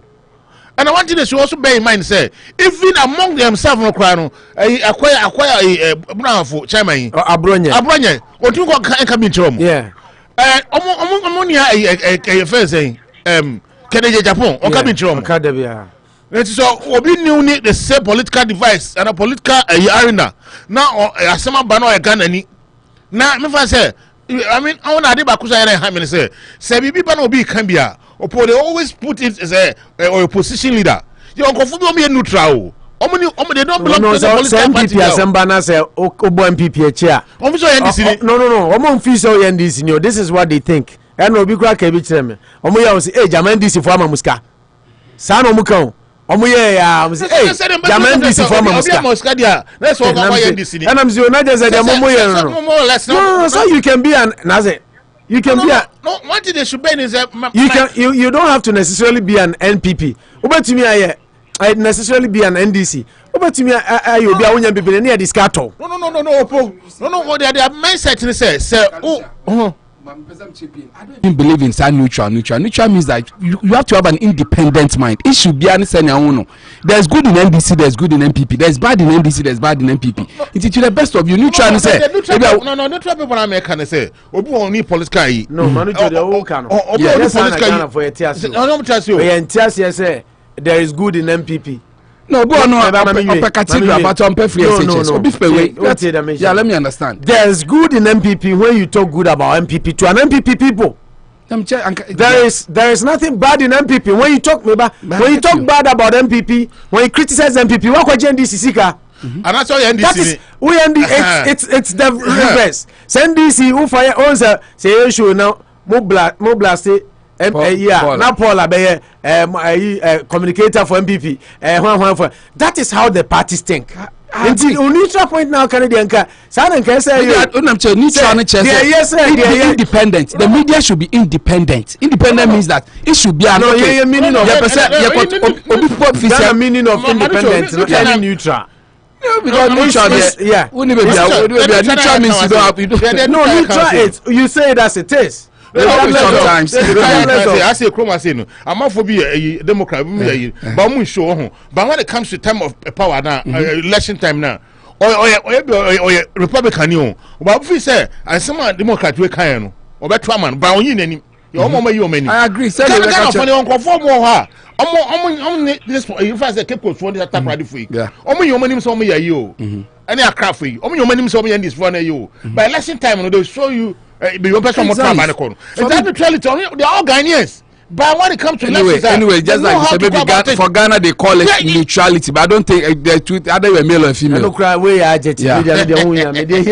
be independent minded. It's the same as being neutral because so there are two things: either you are being partisan or you are being neutral, or as you call it, independent minded. Because Obi Oha or a partisan but independent. Somebody to say, of course, so people so problem with to say Canada Japan. Ebi our party nim no feel say bibi nko ya obeka. Oh yeah. But Obi also ye purely partisan. That's how they see for what you say. And you Obi so so or oni party A oni party B. Ono there o feel say the NDC ya eye no obeka. The MPP ya eye no obeka. The NDC ya enye no obeka. The MPP ya enye no obeka. But Ghana for adwene mo na make say omo MPP for say omo ya de na eye na bo omo ba so de a omo beje. Na mum say niam nkoye na akoka fix the country di na ti abroche de so ni paper do be ko Ghana. Says free SHS na bo omo ba so de a na na do me ba we virtual nigga me ba can you even say na do no boy juma o see ade your show boy and omo fans sade a any opo national we je but so criticizing Nanado there NDC at all NDC Amoska and that is how NDC also thinks say ubo mochia any akọ MPP ni or MPP communicator you say until I say sometimes I am person required oh yeah I mean make be independent minded I might not always be right but these are my convictions you know what party we belong to Ghana party party friend of JP Ghana party. I've enjoyed on the both parties. I've suffered on the both parties. In Timeno, the issues, an issue based, independent. Obi support free SHS. A message be by name depa. Or see they love to travel because they love what they see in abroad. Nanka who hosts na doye. Nanka benya pride. As I can say, me o visa. Yeah. Me yiri o visa. Me ma o visa. Me took kwan ko Germany me ko country bia me pe bia ada na ontena Ghana ada na wagigi visa ama yire no ma enipa say na be person be took kwan betena Ghana about tourism most of them muslim upgrade tourism and na wanya adaje asan for video phone akogina New York Manhattan say ha no yes a glass nko no udi camera no so chair so glass nko so ampa exactly despite na shefom no na we yi fom who say obi di trash in a trash bag baako mienu miensa bi go se hwese ball agua nenra me ni na kasa na say na hopes na doya ya oyusu na adwene na mse aden wo se na trash na okase trash go no trash no ya chichire e trash bag mu na go to be picked up eno no hu ya na say wanye den wa hu Ghana trash egu ball agua bonten no ene de ode kire na epe na the point is yankasa America problems ni ha na who the America say America say omo kan nya sa na tie na America ne Ghana eben America ne Ghana eben na party a who di party echi mumu ka say oman no mu ayeden yetisika so ekomo den oporo say ye democracy ne ye politicians so ekwan so e fa select omno so kan bi go say bi obi ejimi na so sika kra na so person e politics a okwa ani ama position what I say enti odi atema the whole thing no odi atem no say bi o me ka say bi o ye fa say bi an kasem ye fa say bi an kasem o da me nka say kan make bi atoso say de hian say odi obi atem obi a party no or ha party no odi ni pakra tem na ya ma ya ma say bi no ti because hwe ha o mo si MP say MP no so mo ko ho na grassroots ho na MP a wo sika no na ye be den ye beto ama ya nhwe de wo nim dia obetumi abo man no na no so wo de sika kokoshe ma oba na oba be den oba be pese oba benya mfaso na nkan yesa nkasa the lives of Hobson Adoye omba betumi benya position and this wo ye popular nka akogina pon katamanzo ga wan wini ede na wo de brem pipi na akoe kra so ni nua we su de ti Osu Bempa ono kwa NDC wanya bia ndi ti ni bo oba no be bia Osu Bempa me no Osu Bempa de nti asa ya a little silent on him the fact say as a video no one share dan kasa bebrum no can so hwehwe no akọ bia akọ 42nd street akọ fit avenue but ho no nti na Osu Bempa nti na nra na make sense John Ejekum Kofo MPP a ɔde ba aban mu for the first time a Ghana for who said democracy enie no ɛno na ɛyɛ huni J.A. Kufuor People's Assembly MPP Oma Dr. Semfo from eka de omo picture no but still omo kwan no eno ne yehuni. Is that what we are saying? Now let's go back to Ernesto Owusu Bempah's man now. Owusu Bempah, when was the time of joining MPP? Owusu Bempah no onye NDC ni. He was an NDC and now bad Fonka na Kuledo Ajman Rollins. The bouquet no the join MPP. Yeah, but his enemy's enemy should be his friend.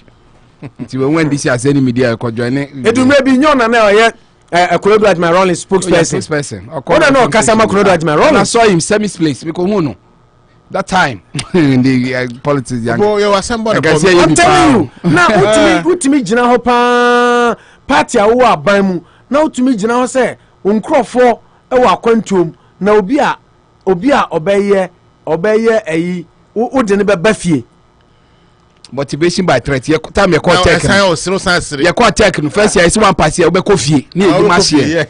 Oh, you remember we go fie. I say what progressing life never catch us say. So we didn't pass me. Be send wa ko wechi. Na oni we go out da ho ache o. Say e bi be ko fie. No akwa ba football sa o Chelsea we City o ko fie. Say bi be ko fie na o yema su say ku. Na o mamba pain na wo ya ma de ayi acha ba be do ase no. Na oba ya na because obi can sem na say any abani nkwa and one now MPP for amambo we ni there em say we are in autocratic rule so we are not in the democracy because autocratic a communist or autocratic rule no eno ehona friend say o ya dia obi person obi be can be na make say the way MPP for eno man ankoyo na nado onhwe ni yo because say wo ye papa kra na boni an krofo edi eche ye man says ama say na ye ni na ye ti me pese ti ade ni bi o ye wi a ye besa kwa hwe say ye be hu na ye de pese ye boa no wo hu ne eche no ye de di nkomo ye ne father mfo na ye tu no fu kakra say baba America say baba ye adwuma e say o hwe so na ye dey na wo ye adwuma men konko jina kwa kan say wi no sa say o di Ghana for the Ghana youth yesra mo mama money na ho mama money na ho pa wonim say ozu wonim say emrante no mo ye freeze the country no bebre na ni nkrata eti mo say me de ma sa mo say mo de mo ye freeze ni esi wo Germany no mo fantu mu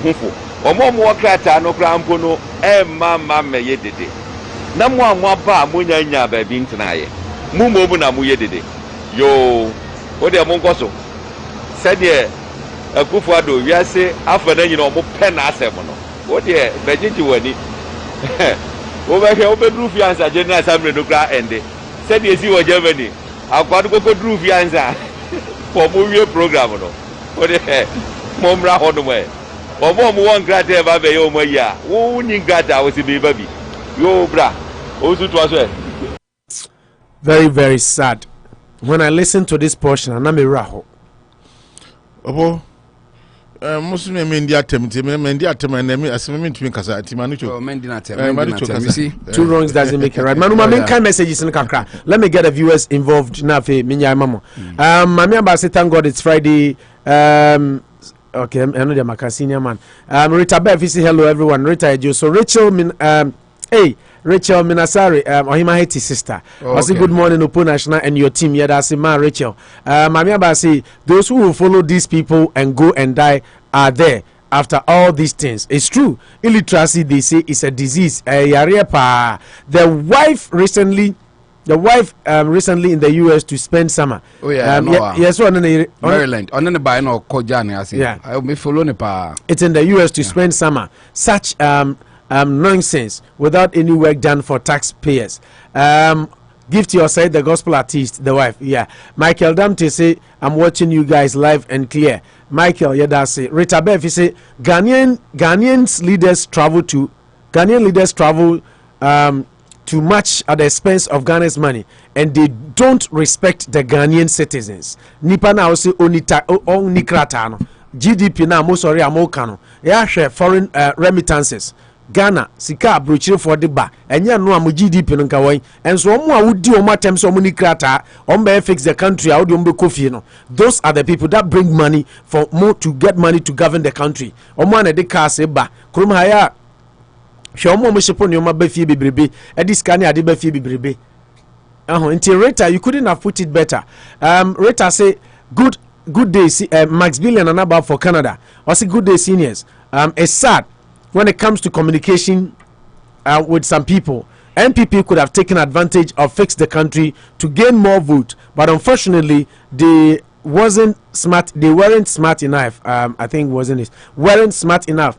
Leaders of NPP could have met this youth demonstrating to fix the country to gain their vote. Unim say nra mitie ohini David no asem o kan no Twini Jonas sister no yeah asem no so kan no wose afa no hu say mpese me where's a oyusu me ntumi odidi MPP for tem say enka nanado uba krom ha say no enka we ni opportunity a uko Germany no omo wo ho a omo ye fix the country now a round table ama omo say me mind for nemo ye nyina pe Ghana yi e de na mo susu say yenye to make the country better. Mo worries ni say mo concerns and saying tell me na ye nyina ye nto adwene na ye hwe how we can all together make the country better. Said Max Billion message or the buy no that was exactly what enra mom ye video ni nyina all the bloggers that is what they were saying.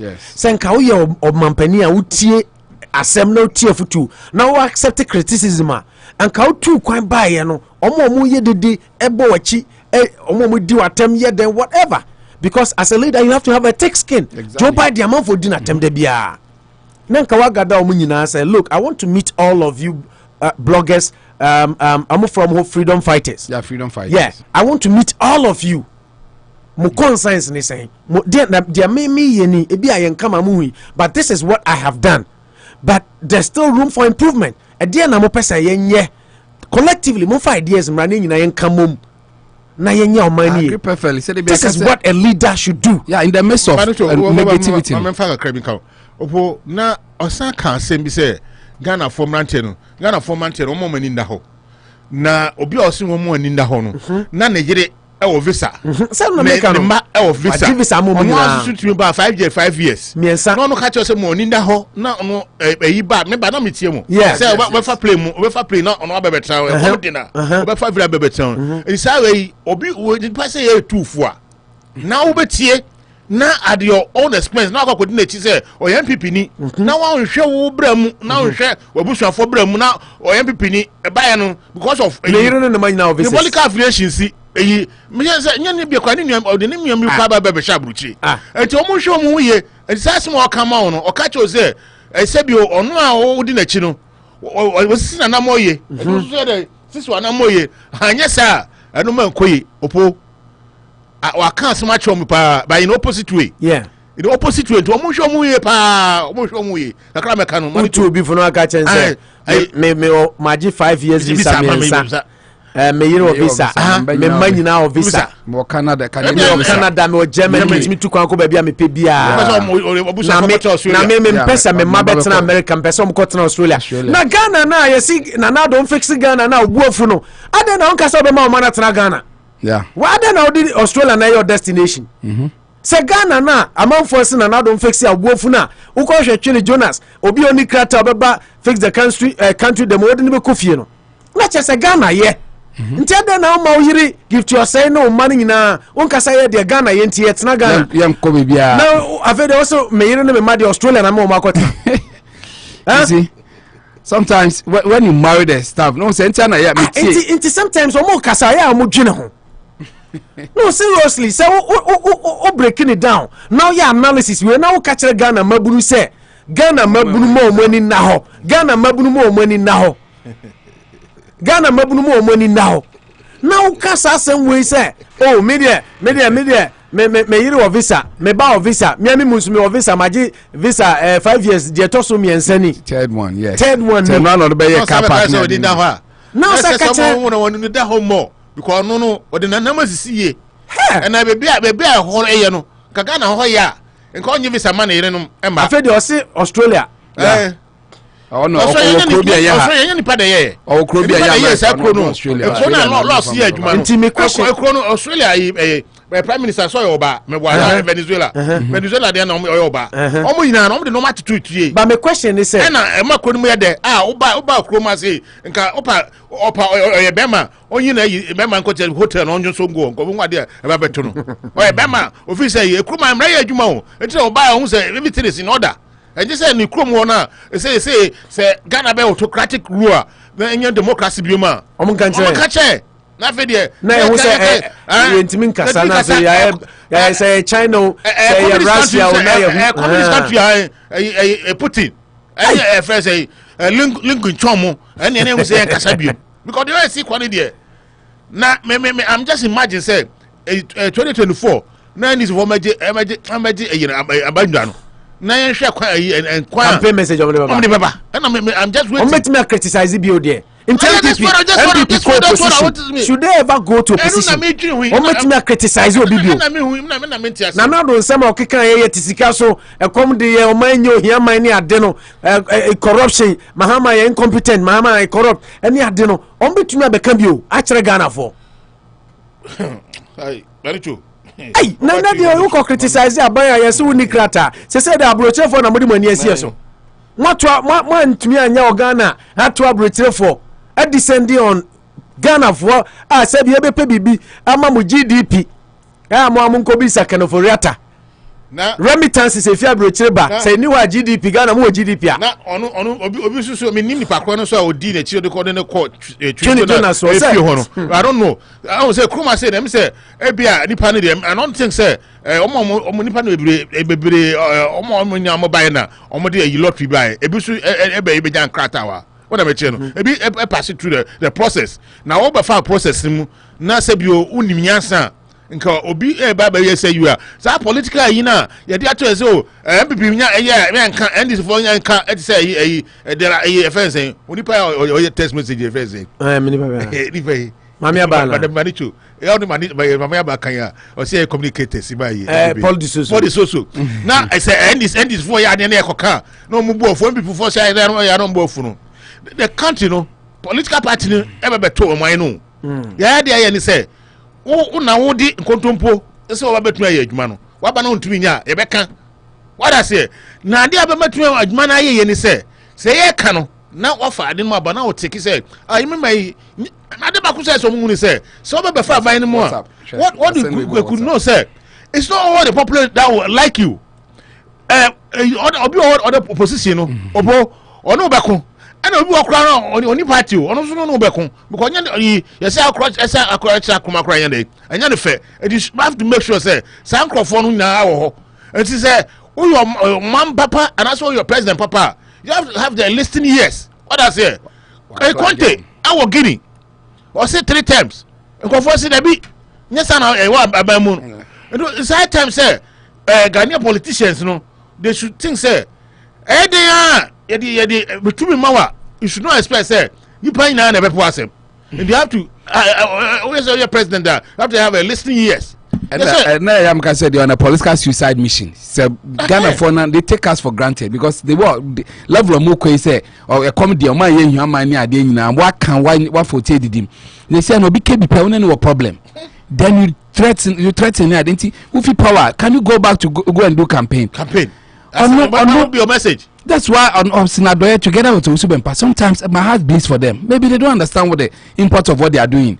Say naturally ye tune ye nim say obi are fighting for a good cause in Ghana no metie we kojo upon kromani adenya you should listen to them obi na style there but to fix the country you all accept you need to fix our country but just that maybe you don't agree to my way say let's put our heads to the wheel you can champ negativity into positivity but why you say no what there you are sitting on a high horse obi obeso on you one out one say onim ni oka okay can what can you live in a country like that in the midst of all negativities? I think that is the time you should show a lot of brilliance.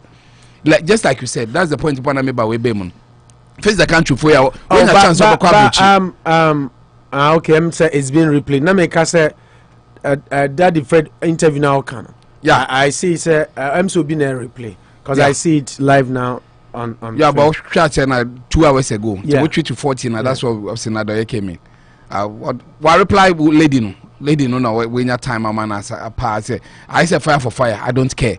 But what makes me sad is that in the MPP hierarchy, what are they doing? That's what I don't understand. They didn't hear all that, and they haven't. You care also the Opa Bra. Can a so super pay us? It's a generate two no Bragana, not Tretano. And a so super panidiano. Say, Tretino Bano. No, like people, Mamma Cassa, Mutiabu Check, and maybe Kevin Taylor, no, or Bemon Bragana. We are Bema Bragana. We are no any chrome. Until Jonas or Bemon Bragana.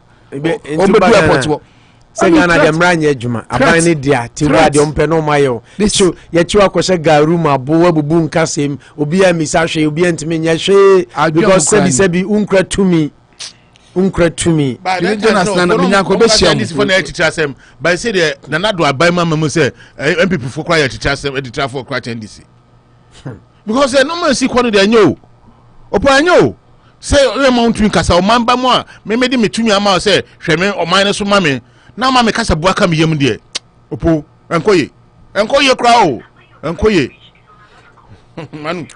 Okay, my make a couple of messages na na breaking news he say Star FM for Eddie Ababe 2 justice here he say takrade oba na onyima aye dane bru ha yekoha ni abaha no finally oba na nkasa confess say onyim finally the lady has confessed say onyim nti only breaking news na ye try say benya apia dankwa ne phone no e busy unze breaking news basa we friend no but we will try and get through and bring you the authentic report from their ground na one who said yesi konti so far that is the information reaching us say me who say omo ehwe video no kra na obi a chro ase from Ghana edisa news no so the ababeto so that is what we have now say pimfo na ne ho asema ba police for beka say onyim abusua susu onyim mu bubu odua ne ade no afi de finally ma me na nkasa aba beka say na onyim na oye sorry Ghana for emfancha no nti eno any the news of the day Andrew Ayite Africa Basi Daddy Fred is online with Hopes Nadoye right now on YouTube. MT said they are doing another video possibly. Yeah. Okay, Doris Edu Jemfi or Italy message or the buy I said the most dangerous thing to do is to fight somebody who has nothing to lose. Yes. Hopsin and his people are so clueless. Hopsin and his people are so clueless that they don't even know it's not Jonas they are fighting, but the very masses who are already down they are going against. Such people don't have cars, mansions, businesses, and even families to consider. Nothing is at stake to them when the nation is finally being burnt to ground. Rita Bevisi, you're from criminals. Such people, you're from criminals. Sister Rita Bevi, you know, so message or the eba, no. Okay, my main kenka kakra na fi yen say yebetumi akọ Ghana na ye ne enu abe ma apia dankwa akasa. We are still trying. And the line now is very busy, very busy. Ofrebia you say he's on another call. Ofrebia say he's on another call, but we will keep trying. Kopem say ibinya no ne de a pregnant woman also issue no. Ede Abremo. But before that, yen share Ediana ayisu ye. Okay. And I see Ghanaians leaders love to travel at the expense of the taxpayer, and they do not respect Ghanaian citizens. Rita Bev by Max Billion Nanabafo from Canada says it's sad when it comes to communication with people. NPP could have taken advantage of fix the country to gain more votes, but unfortunately they weren't smart enough. Leaders of NPP could have met these youth demonstrating for fix the country to gain their vote. Salas Ajiman Minyabema Worcester Haya Salas says, hey, bootlicking sycophancy, hey, Manuchu, the working encyclopedia, big up bro with your powerful idioms. You guys are doing awesome job. and you are well listening to Opo and Manucho. Let us say, Rita Bevi says they are very wicked indeed. You can see, because for Abai Nipa to come here and threaten his own people, say, come and demonstrate for us to make the country better, we will send you home. Why wouldn't you use wicked on them? Andrew Opo, I sent you the link when he was fooling on Facebook in New York that day. Yes, Africa ba mekan show so enra. Mami Aba says, if I write what I'm thinking, Opo will not read. Okay, yanko Ghana mra yensa ka yenu abema apia danko apia kwesi usu de number na mame. Oh, MC line as a drop. Na line as a drop. Yenhwe se be say nya apia danko I hot is here. Mami Abasi, if I write what I'm thinking, Opo will not read and read. So let me just leave it here. Rita Bevi say our own Ghanaian leaders came here to expose us so bad. Meanwhile, they have nothing good to offer us. And so no. Now if you are now you call the next message. Old man like you, see the nonsense you are doing because of politics or personal nonsense. You know, him something kind of washa da sisano. Mami aba personal trick me boy. Nonsense. NANSIX. Nonsense no washa da nonsense. Not him nonsense. Doris Adujanfi says he's not making any sense. I don't know if I'm the only one who is confused. You should be confused. Italy for you so confused. Rita Bevi, they thought you are one of the stomach journalists. Media Debbie, Muntimin Tomio, Aja many so many. Makunta Francis will hunt Aja, Mini Bicrom and Bidi, Timmy Muntimin Tommy, Kakrana Menyari no me Tommy. Doris Adujanfi says, but they should remember that the hands that brought them to the power is still waiting for them to send them back to opposition. Opo, they have nothing to explain to us here. They have to go back home and serve the people over there. Audu Isaka Osunyai, I see breaking news. Lady confesses she was never pregnant. Source, Star FM, Accra. These leaders always laugh at us, but they are not ready to learn sense and fix the country. They love to travel because they love what they see in abroad. Criminals. Rita Befi, Eddie, no. The most dangerous thing to do is to find somebody who has nothing to lose. Hobson and his people. I think I've already read this one from Doris Adujanfi from Italy. Karen Karaoke St. George say thanks, Debbie. And Kwesi Oususi, I greet you all. Abusia 4 from Ohio. One other aspect is what I say. Trained donors nkwan ye no MPP for full soldiers na ja omo visa no so bakroma omo ni krata no onso onkopa no mfa mu nkofi omo krofo na omo visa e de omo ba mo de omo transfer mu e de omo ba no omo so omo mfa mu nko say omo ni krata because what is trying to do no just want to put on conform money krata na or expose you. They say we hear now the betna krum ha gift your say no we hear no or green card kruma. Yeah, and so buy ya ujan hoko e ba wasa ba beto no otikruma no onya adwuma. Okay, say no no ka odi ba so odi ba bi aba ko yi obi atu. Oh, enti me ka say Kevin Taylor dan yes e ko de ne bo koma no because ono e ka san same na say o threaten amanfo a now also hear the same thing. Obi a wo aba mu no. Opo ra no ma si call Ghana no. Ya hwe ni ya o man no na oyi obi ka say uprising betu attending to Kojompian ne kan. Uprising no o kan no. E betu attending to something no because the people the politicians are using a might. And obi a say comedy na. Obetu aye no be ope bia. Ona me che no. Nkofo bi a say bi omo me an Robert omo bo akro no. Nya omo na pe o. Ebi a community na that we are convincing no. What does your quarter na 2000 mama yankwa me bi ndi e comedy no da ha kodi na chi. Eni se say no mbe na say eno ma ba na say e kan omo me yanka. No be be say e kasa ebo ka yem dia. Ya no omo di be di o. Ebedu e be boot for boot o. Hey, are. Oh, okay. I said they see kon be boot for boot say democracy no. I say government for the people by the people and with the people and that's democracy in it. And you always have to have a listing years. And every who the contemporary the braba and the baby idea. No, oh yeah, the next inquiry will be can say, oh man can be there. The people around, fine, maybe because he's not speaking, but a few people around making this ones, yeah, my worry is with them. The fine leadership be by night to soon, but a few that's why I have a bigger problem with in this whole episode. So can I say or straight, but he knows what he's saying. That's why I want young person to take the subsequent tape, because people get agitated, so much annoyed, they get back at him, then you also get fires back at them. And I'm happy 1 million people in Ghana are talking that until full plane call into America. What was the purpose? And then obey. Because what you put online is what people can see and testify. No more say more camera sim when you Jonas now more way. Is that why you got on a plane to come to this place? Where PRO for way Ghana gas, you should be in Ghana and be discussing issues. They are bank to work every month. You have been paid to be there. They say it's there or your party work.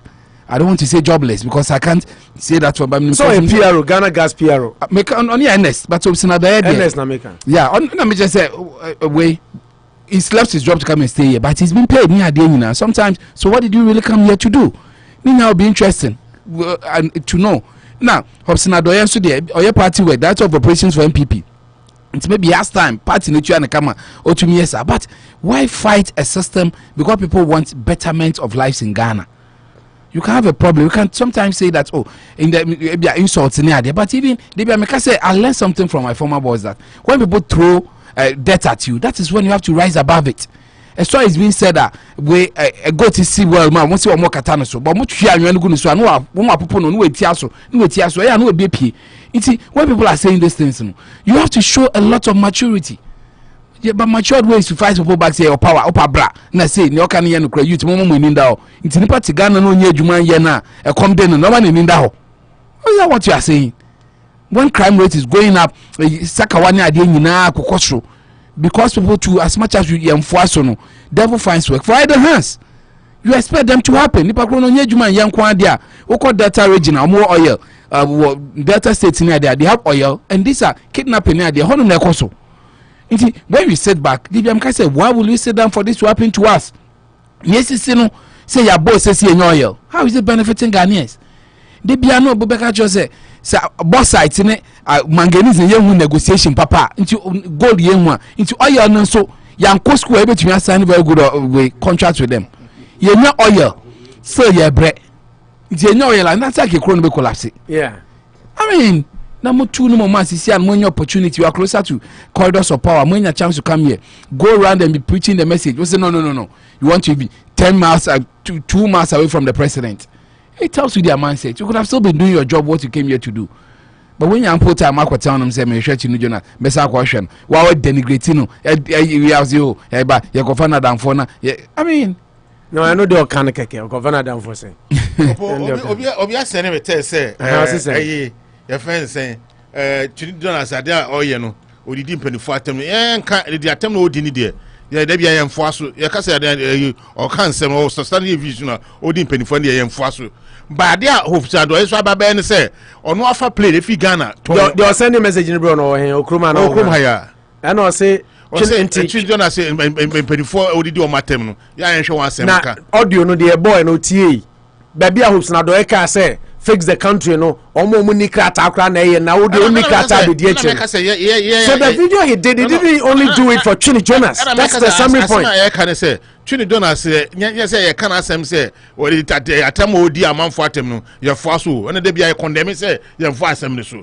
But asem the substantive issue and I di nkomo ne say so wo ban penny na Ghana e democracy na ye autocratic rule na say asemba na so bi kan na so bi tumi afa plane every Ghana ba na se wo botan ne se obi kasa che oba amani mu onti Ghana kra no na ba pese be bo na ko Ghana no de anu de ye e be beto epon so a ye be che adwene da we che no ehun mo na ye che adwene no ye ka se omo mu didi atem those kana say me Chini Jonas didi atem odi no me mfuaso Kevin Taylor didi atem odi no me mfuaso but to be ansem mo ka no there's there's some item of truth in it. When I met you, a small cassette, and Benifon and mine, because say mobile, they went to so president.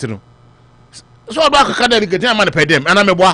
okoko ho man pɛ dem enti no person who president no o mu so oba no ana yo oba no ana trip oni nya oni president na ba yo by sound say president be kokon na ka say hey won ma ba no e bi oye party na adwuma nti e be man first pɛ dem na ya tete bi ama na nti na okoko president no enti say me put there no ha me say the whole idea that I'm going to New York to hunt that little boy down and do those things but I'm position now obi the day obi atementi so what's the point nti omko discipline omko bona na say omo den I wish the boy could even meet them obey there America bonten so then I'll be to me there no what can you possibly do ukoshan kwa no did atema what will you do to him I mean na crofo kwa na so omo MPP4 boys so omo te you know social media so omo didi you know NDC for atem so catch omo njaye them the day the upper now I don't see why somebody should be bored. Oh, democracy. One out of phone, what talk credit. Then start on say Africa phone penny phone say bio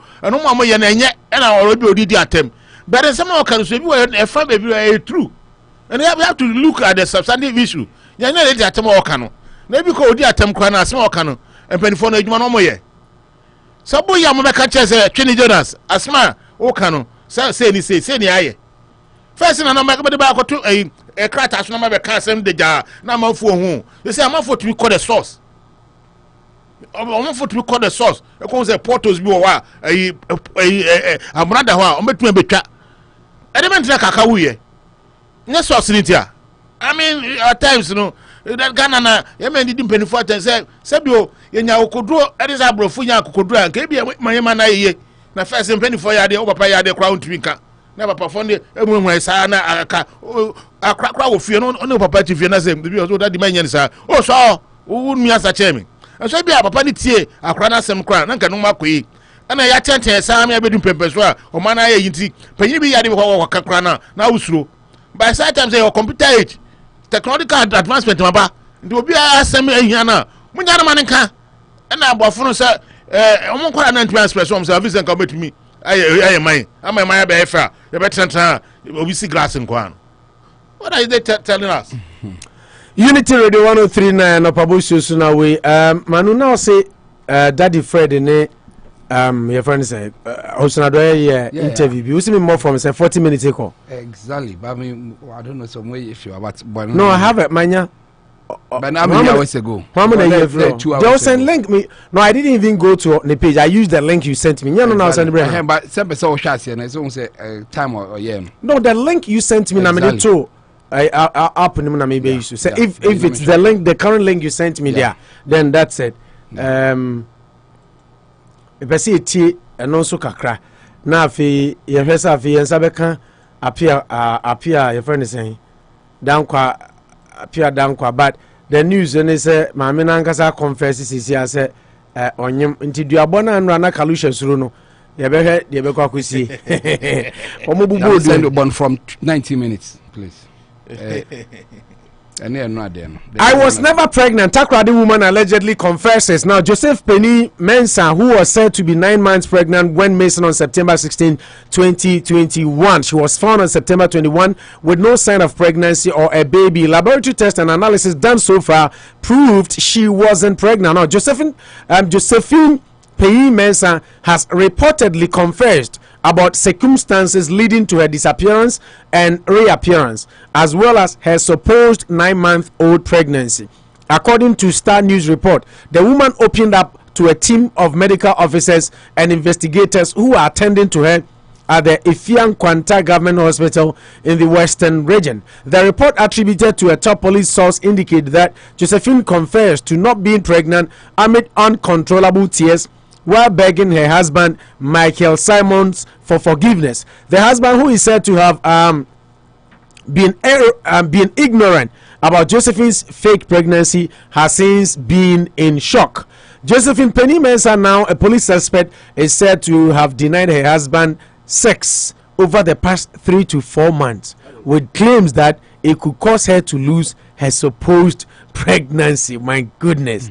The police source reportedly disclosed further that the woman, who has been under close monitoring by security and medical officials since her reappearance on Tuesday, September 21, 2021, has not requested for a sanitary pad to soak blood, which would have ordinarily draped as a result of her giving birth. The source further reiterated that all laboratory tests and analysis done so far suggest that she was not pregnant, neither has given birth. In a related development, a senior medical officer at Ifeanyi Kwanta Hospital, whose name has been withheld, has indicated that the victim was probably suffering from pseudocyesis.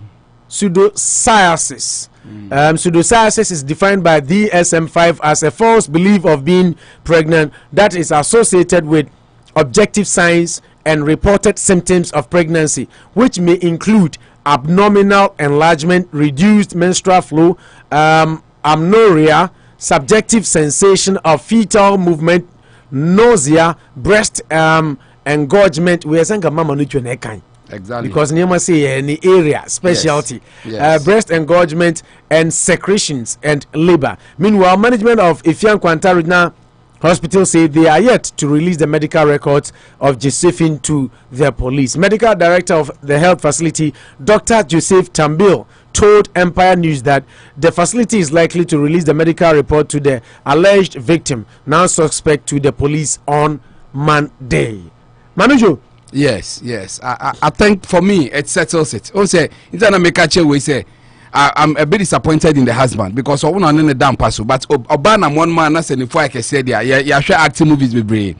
So you see a naked woman, I won't say at least a phone I deshi baby woman 4 months in your money crummy. Yeah, in the name of only the dark colano nyins and bessay. No, I'm putting a crown bay with back come on. No, sir, Obano excuse gonna pay no her reason. Yeah, for denying the husband the open. For some it is possible. Medically there are some you can't have sex with them when they are pregnant. Sperm's gonna pay me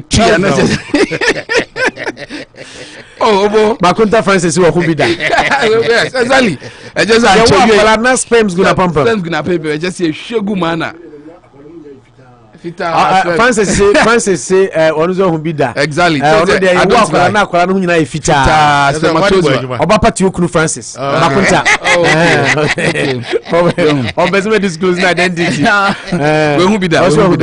Who be that? I think it settles it because Miss Anna made dream because from day one, heavily pregnant woman and almost 10 months pregnant going for jogging at 5:30 a.m.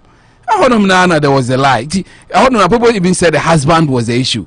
Oh, so who be that? Okay, Ada Tadi a lady being similar one. Yes, yeah, kidnapping. Obe say when it comes to grown-up women and kidnapping, we need to be a bit circumspect.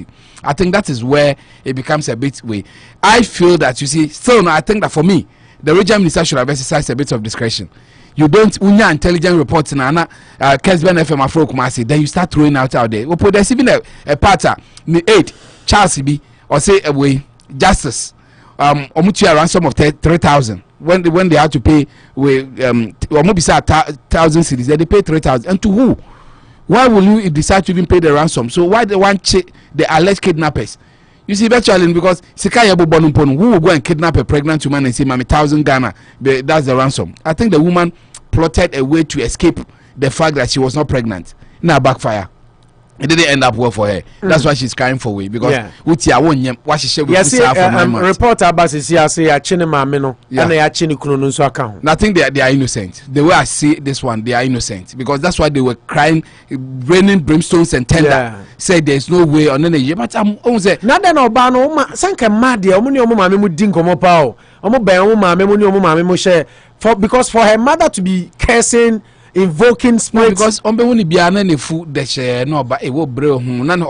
she really plotted it. Question say Opo, I told you this my Takrade kidnap issue is a political diversion. But for now to whose advantage Kwesi Opo, remember I told you that that aside road accidents being #1 pandemic, the second is mental health. So why are we surprised with Hope Sinadoye and Owusu-Bempah? I think I agree with you. I say apart from Ghana road accident, mental health and the second yare pa wo. Yeah, but political diversion there. I'm a bit not straight with it because we show when the woman plotted her own stuff and it backfired. Woman not plotted and called deceive you bia. One that say or the dead new kuno. Yes. So all money kuno exactly. na I say no do stage means so be expect so be no to me no then she plotted it say okay make sure that we na make say ya kidnapping me na eko that's no where him say case in babe national interest exactly that's what you think. Yeah, that's how it is playing out because she left home around 5:30 in the name of going to jog a little then the next moment the child was yachemi upon your husband is saying all over say when him minimum be crowd or pharmacy shop or seen a woman ba ho beto the woman is pregnant. I mean that's the level of momuti. We can say the woman is pregnant or the woman looked pregnant. The people said almost say almost say make her say the woman is still pregnant. They saw her and they could testify that the woman was or pregnant at that point. No me make I get you baby. Maybe I make yeah, that they could testify, they could swear by their own selves that this woman was carrying a densely populated area or maybe a central business district. There is a video on Ghana web. Video images of Takoradi kidnapped woman with baby bump. Yes, exactly. That is what I think she used to deceive people. Because her video now, who's on the phone on him? Yes, video now Ghana web. No. Wa plan science maybe do need the Josephine Mensah who have a power, nice lady, very beautiful, just 28 years. Then you decide to, but husband the M11 until we ade until hey no say na tipo wu to dampa so cry na just say phone. She's a very beautiful lady. Now then why would she do that? She pretended she was pregnant. And now when you be for no person jani kunu no yezana. I don't think so. Na no oni okunu na onim za onyim. Yeah, but I don't think so. But why deceive everybody to the extent of society nimpo? Baby do know who sa kuna eden no. Yes, I'm hospital and sano. Then she decided to play this one prank. Ni buakim. She never thought that a beke sie they could do a stent be a family in Bobe report it. You see how it happened. No nim say bia because a band on the map is Simpson one known way community way no broadcast no yeah the pan or the two one. You see it. Into me sure say that's how it panned out. Say uncle o play like with the family go to ransom or more yen can see then what say yeah. Oh, but before she realized it had taken a national dimension. The same with Ada Princess Ada situation also. Eba say she had plotted it or realize it no now they need do levels because baby poeta crowd. Now the government in point train because there is growing way the opponent is using it as insecurity. Even the face the country demonstration, Avin Bemushi spoke about it there. Say no PIT, yes, a cheap pregnant woman be the country is insecure. You understand? That is why I felt that the minister also quickly had to come and debunk it. The Minya Mama Munji politics in film. The woman, the first sign is that if there's no pregnancy, there's no kidnapping. One step at a time. Kidnapping we might not be able to prove, but you can prove pregnancy. A science can do it easily. About a year ago, Krakow doctor Bejinan will be sure say she's had those things. Sometimes all it takes a blood or urine sample near it. So I'm happy we are really getting to the bottom of this. But people feel that you could have avoided all this brouhaha. You only say now, if the police did not come out, regional minister number out, like they could have gotten the woman into a whole press conference, and then everything has been sorted.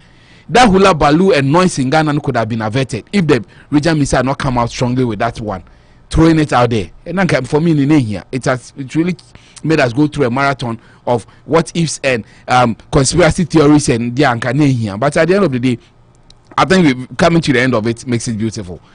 I think the woman, the idea of mental winning at any young film now, terms like a CSA, maybe forced pregnancy. Well, the forced pregnancy means why she share with you? What the Yamashi with you say when you that you feel in young she won't. So for me, she must face the law in the national. Kalusha Varakaka or Takra de Mameno, also on him. When I said by and Obano words against the public and. Maybe no about him no so him there on one money team but now investigation call now can the person regional minister and say you could have waited for all this information by no better and also once again I say MPP for no and normal by they don't take their time to do diligence. They always want to rush and just have to make sure say they always want to make sure say kasana a cover and no more koso but say in shares apart from Azim you report by another doctor Naka say no banning him no they thought it why say they have to take the lady to a fair quanta hospital and wow him takradi the fair quanta is the I say oh Kumasi Kumasi Kofanochi Oko Accra so I say Kolebu if you Kwanta hospital no the kase no I say Kolebu and na Kofanochi mo Kumasi no the biggest hospital war no friends Sekenita Krade nti omo come guys say call ne de na is a big hospital and pedifo no mo ho no omo ayedwuma na che omo nim de nti on de enko na ntwen na report ne bra na ona apia dan kwa kasa no asmo kan ne say omo de call nti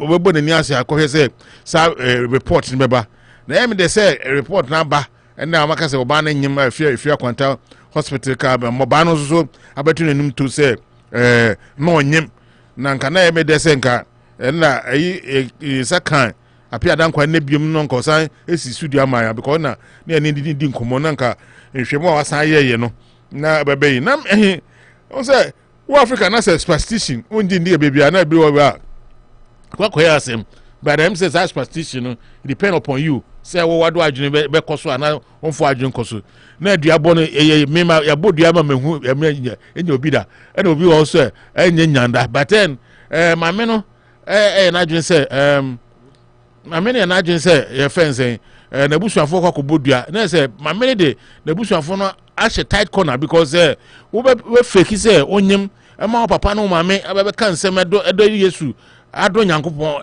ayabodua ne de ado say waswe by God ne de opona say ehu nti mame na de a waye ne mum ehu ye pa na me de as you are saying no ade ba ku so eyibisu kan no that expect no so kan say it could be oyisu that term na ba say opa manu chwe kan no anye tembia mo anye tembia ade no ni say oba ne de sensation no so expect so be ka say mari bi wo say bi mo wo say ni say onyima na bibi onim woman say no so bit possible but say okay if she thinks what I would have agreed and he say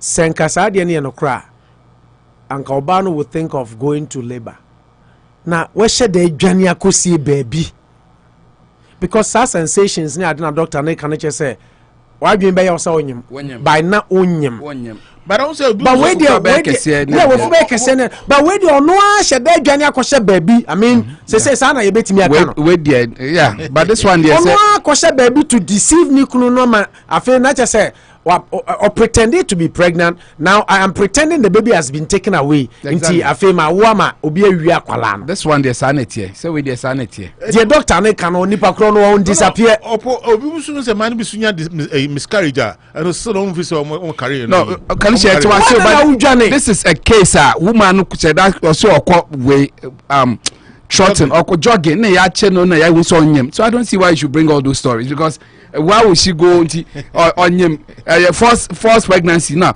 or abontina doctors back yes emotional ni kru no nyem those kra no we have to look at that side doctors the kru no say onyim na so onyim na obeka say na onyim na say me bad ho ma member those kra and their point say no na e ehun no be share no say that one I agree but I'm thinking that was say doctors no cause onyim no then they want to say there's nothing from a under bibi fina simple bi obeka say oh no force we are na bibi for the doctors she was never pregnant so she's a liar oma kan and I mean take the other side and say oma kasem no but it could be say she was mama me na ba ko na doctor no be kan say ebi ho a onyim but you know ebi ana bibi course enti na wana adwunem no bibi ni nanan mu oye nurse ya na those kind of stuff no eno so ho when a man akọ jogging ma ya o si ache no say no jogging dey o ma bi ho a ono be na jogging e ko me bi o say bi o cry say o be ofufu o be ko ma ko jogging those kind of stuff enti eno nya betumi aba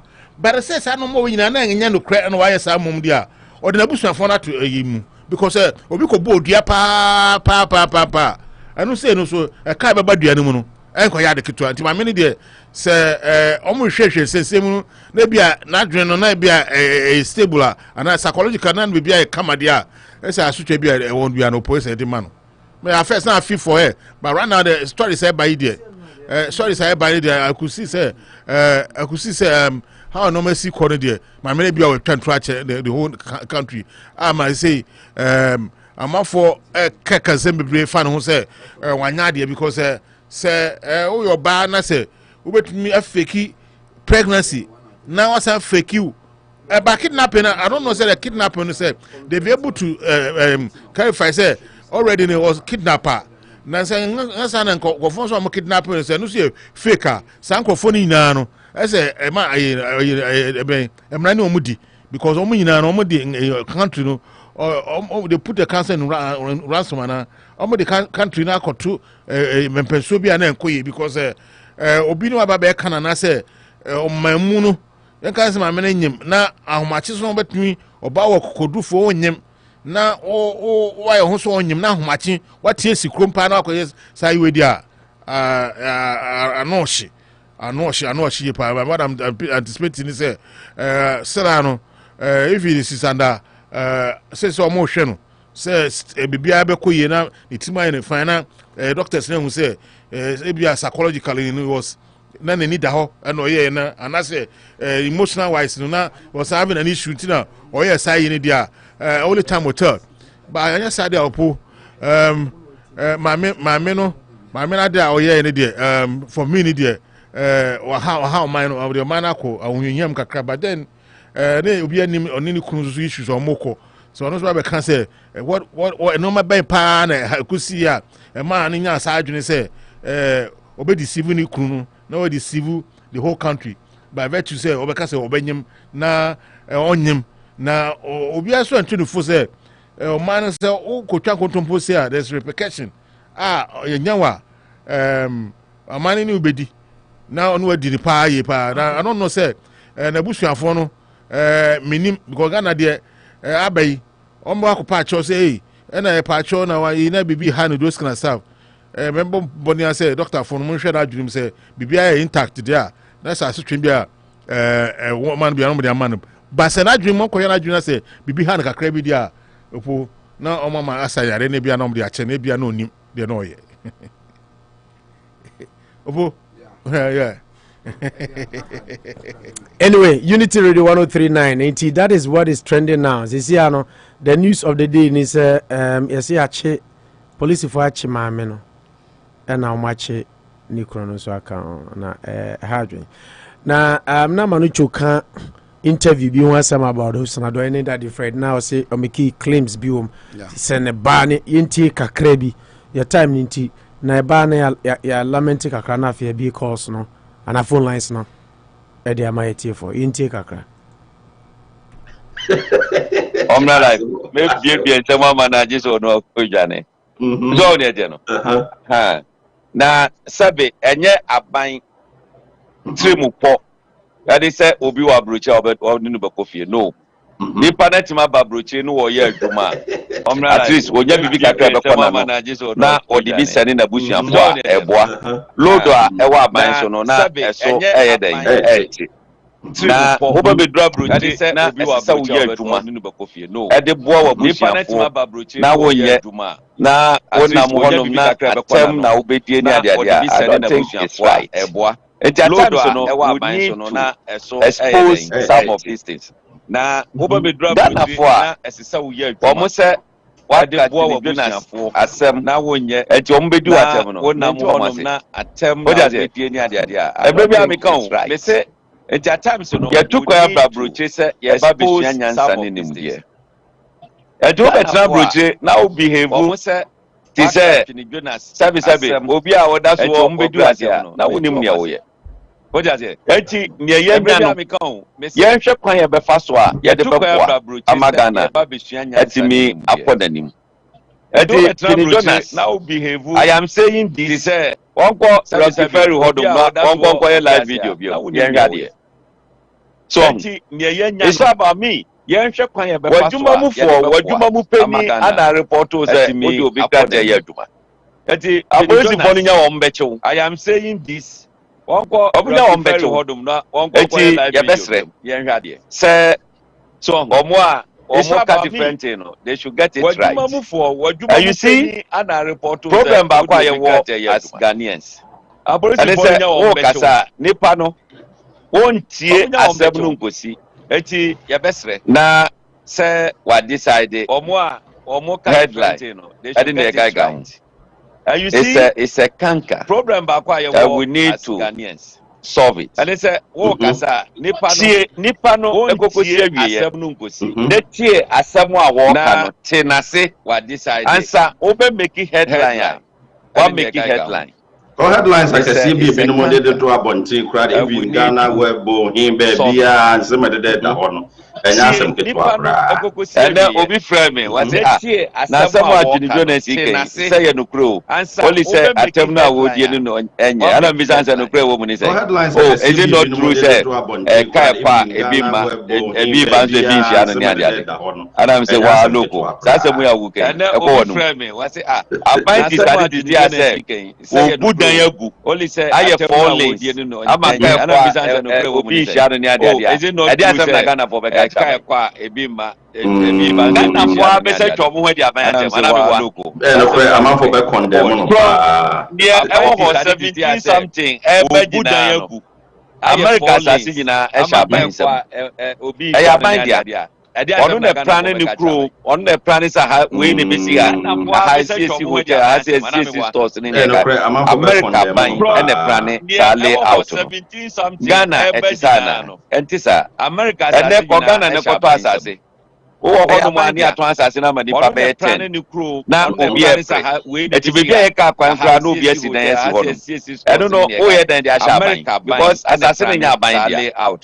So, Ghana, we should understand these basic things. Yes, who suggested say the American no you know what here.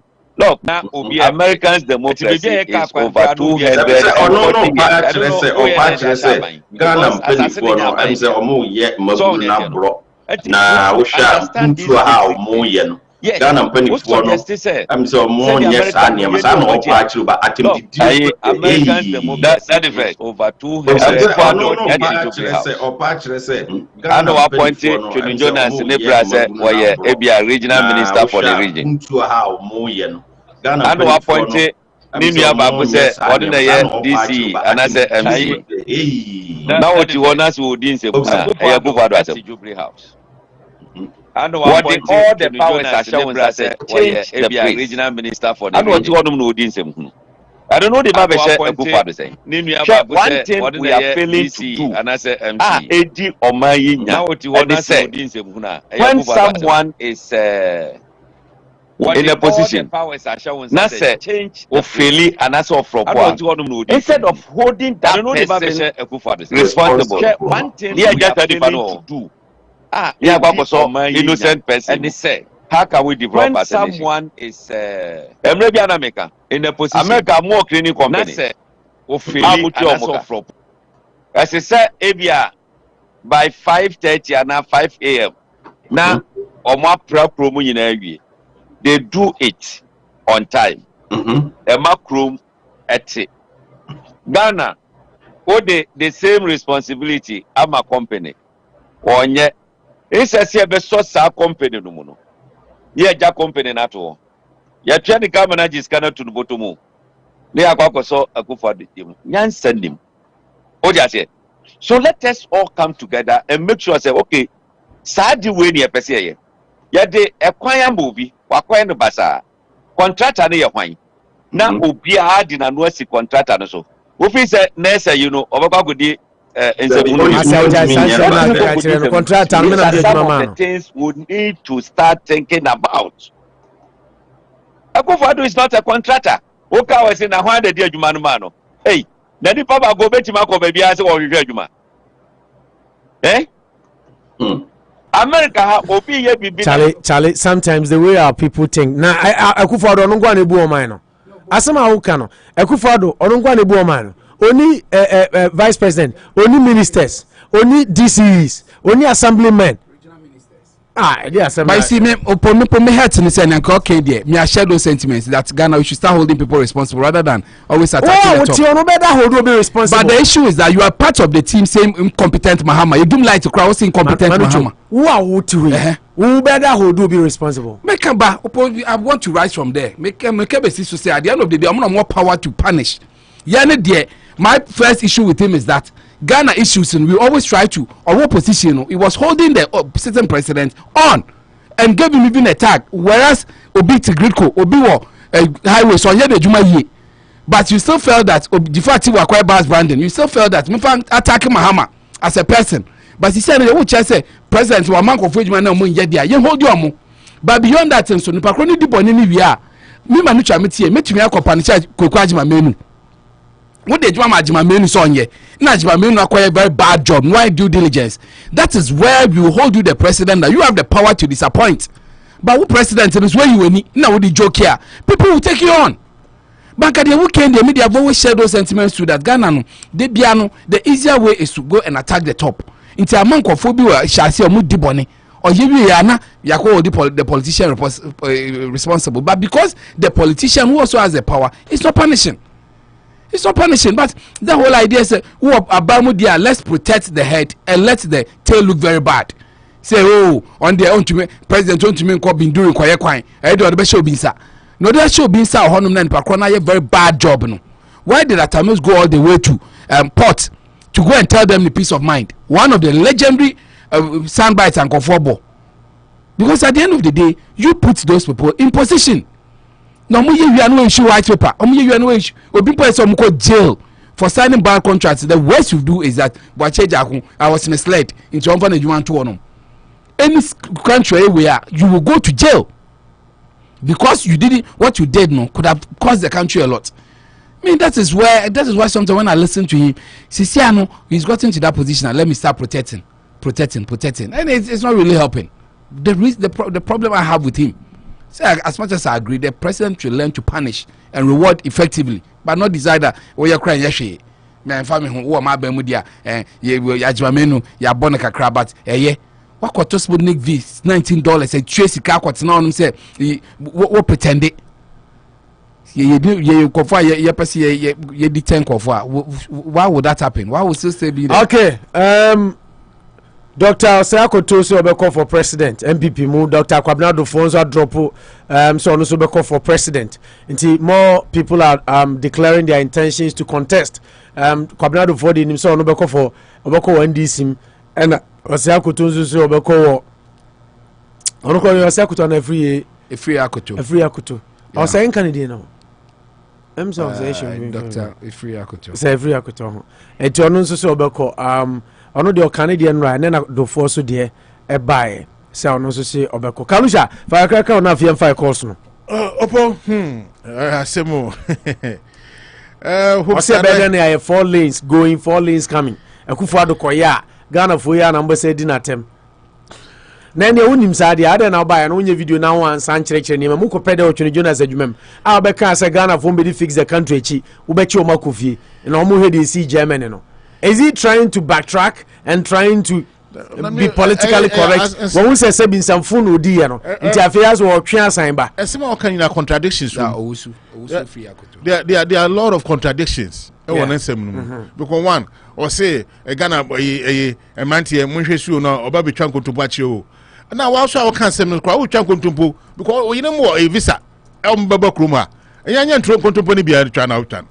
Na se oma ba na obi akọ crimes o mu ha o my wo ho na se monya hwehwani politics na mo ye na hwehwani mu ayi na mo ya o my wo ho na se kwanda ho na se obi akọ si dan asi kwan mu a na obetu abu na aya akwa ma o my ebe 30 say o say census require 30.8 million for census now say my small one be amount to aba mommy yes selfish interest in it. These people they are not in for our development too almost selfish interest say yeah they money show almost say almost US can be di enti o be transfer e come be for so be this can be no e na o mo hwe no mo hwe say o money betu abu because say obi dey akọ si dan wo waterway na akọ bubu na say so betu akọ na enkokum nipa be 20 we say enkoko bubu na enkokum nipa 20 because of one person. Is that what he is trying to tell us? Opposing go for women be dey any mama politicians dia and no man koyo and say you Ghana nyasafo a mo no masana na o be ma kwanya no be kasa rutara oh nipa ye ma position e wa ba mu no utra na o kasa eso obi oni onimde o kasa asem ne to a o say ko e de o promani wie they say the politician who music kan de That's what mo money sika die more than say mo pay money here. But sanka say say mo Bible catch there. Me share 2024 after 2024 elections no. You be say politicians be better no be can contempo sem be a chair na say we buy those contempo sem na. Okay. So we buy those contempo sem na yento a yebeto yento a no ya busua ya dia kan dia wie da bia me kan me say a why a word to a wise ayi na kan enkomode was is in the north Ghana mabunu dia kan ye mo amadwuma mo asede hopes na doye Ghana for a wabruchiri ye da ase ene threat a dia bre say omo nkrata kwayo mo ade a omo ni nkrata no omo kodi akira sede na nado ko Germany amu chi bi ko fie no mo bechi omo ni nkrata okrum ha America so akofie to bi anyi no ho mfrim ye da mo ase Any man ko so mo ba mo de o mo tra prema o mo de o mo ba na NMP for no o de o mo kofia ana wa Ghana mabunu zo ati ase se wo yire waje visa wo 5 years visa wo yire wo American visa o ma wa visa na the question me be some humble question no se Ghana ya ade na ojeje visa ma o yire na obusuafo ade na wo say Australia na abema yire na obusuafo akotena o man na ye na ye can fix the country obuofu a wo be chi obi akotum no anka no ani se Ghana ye ti me yire me ma omuntu kwan poda na kampeso makotena baabi but when your destination say o yire no ma metena America rather ade ombeko akotena Australia good luck with that yemfa callers no Ghana mabunu no mona dwumadi ni amodia na yose mo mamani na ho na sense mo mamani na ho a menim se daddy boat American visa wanya bi dampo a enso hopes na do de na yire ne manyina obi amanfo kosa yenya oman ni yi no ono de ose wa obeka ko fix the country now ni krata no ye do be kofie ti said ye do be kofie o Germany no eno na hopes na do e ka che Ghana for wa bruchiri ti ye dana se yemfa course no 508 304 9394 508 304 9394 508 304 9394 ofra na also do adwenkyere de aba on issues. I was never pregnant takrade obano reporter abeto dwa chese na onyem ono a confess a osu epa che say yemfa ncha no na ye hwe eye hopes na doye issues no and part 2 Chelsea and Manchester City big game coming up this weekend.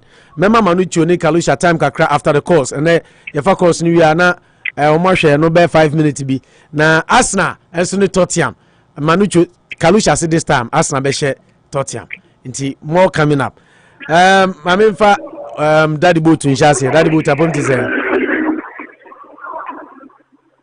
daddy boat otemenga daddy boat mbaja otemenga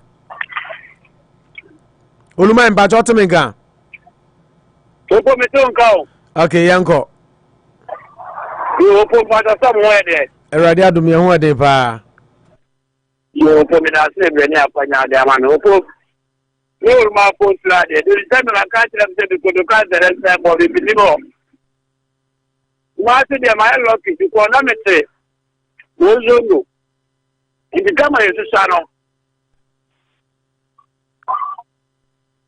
I mean, Mozo Airport. And then any call the and I airport. Now, Kotoka International Airport, Pado. I didn't know what to know. Kotoka, Bano, Kazuma, Kotoka. Area na man because we near Musiani and airport. It is also so maybe a wajibia man and man in a year and a 111. Opo ya dana say. Opo to be a mekase omwa omo ben na na kwado no. Omo mwa na na adudan kwado. Opo de na mekasa eh. Ewi aso bi awadika we mi kana japade o opo. Mahama dey so a former president. Na point you know be appoint omo disappoint omo no. And the South no what it is, but Mahama Bushi be a Tianica. Mahama Bushi be a Tianica. No, not appointees, Mamma appointment. So we DC, so we board camera, so we want one and the Wajuma Bono, and no one Mahama, way a pet. And then another don't go for the supermaster, former president. An idea, oh no, the woman criminal. Oh, the one when you're going to move and another don't go for the moment, the moment when it down. No more party no can party that ɛyɛ bribe na mo abɔbunu na nkasa ni sɛ ɔpɛni to fa ɛkɔ abɔbunu deɛ na mo na abɔbunu na ndɛnka mo bɛnya saa akwanya na mo ba bɛyɛ 2 leaders no sɛ nneɛma ɔmo yɛ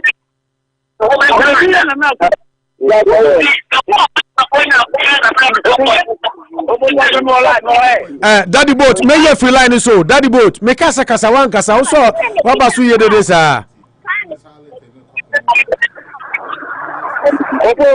yeah, old man casa. Who can say another call? Equa Brutia or Kohai, I look place. I now look at the plane. Not one to me, China now who called the picture. I will play inside every club on Tina in our area. Because you can another then 4 hours transform in 1 and 8 to Pano. And so when another at the private jet in Kunya and population in China, and what you could not so let's down another one and 2. If you want to tap it, I want to buy it. Oba America wa baby no kokasa o baby no kokasa ni pa no mo e wo okano mu 20 ni na na photographer na tinye ka dia ba be to abonten eti na na no nko akufaro e na mu ngu na ni mo afe ana say ye woni pe bi o mu ni na mo intention mo wi o mu e tikaka sa na ma e de be to abonten gu na na akufaro ana say why eti mo ye na na do na mo ono na mo ye no papa e say de ni kai obi a wadi kai wo e busa na japa de dia bia so nyina na problem bia papa ye nyina droi ye wo ye kwebu okra na bia woni eti mo agbogunu se ma nji party na so na osu adoye mo me o su mempa na ka wo su mempa dia pa na wo ye ma MPP dia pa na wo su mempa wo ye ma MPP wo sika na sa wo dia na wo ye NDC ni na wo ko NDP na NDP wo ye ya na MPP ba na mama akoye Ghana ga Piero, Ghana gas. When was the last time before? What is the station your friend say? One Kasapa Ghana gas for that. And soon are you communication director? When was the last time Wakasada? One radio to radio station and I want to fill the country for and I would do a matter and say no ne a person a piece of piece entertainment Kotiamwadi, you want to deal a framework because Kotiamwadi no. It is a Muna positions from the year one for the betterment of Ghana. No one gas in the class in the grass for Ghana, but they are more yet. No Muhammad and Toby to the in election. Yen Rebecca said,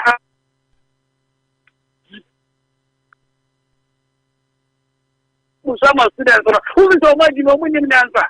Who is a year answer said, I will want more trouble. It's some Ghanaian the same. It is a woman can no one can cancel floating waters, not go to tell more trouble minded in everything. The part who really power, not a neutral floating waters one. No one we all more post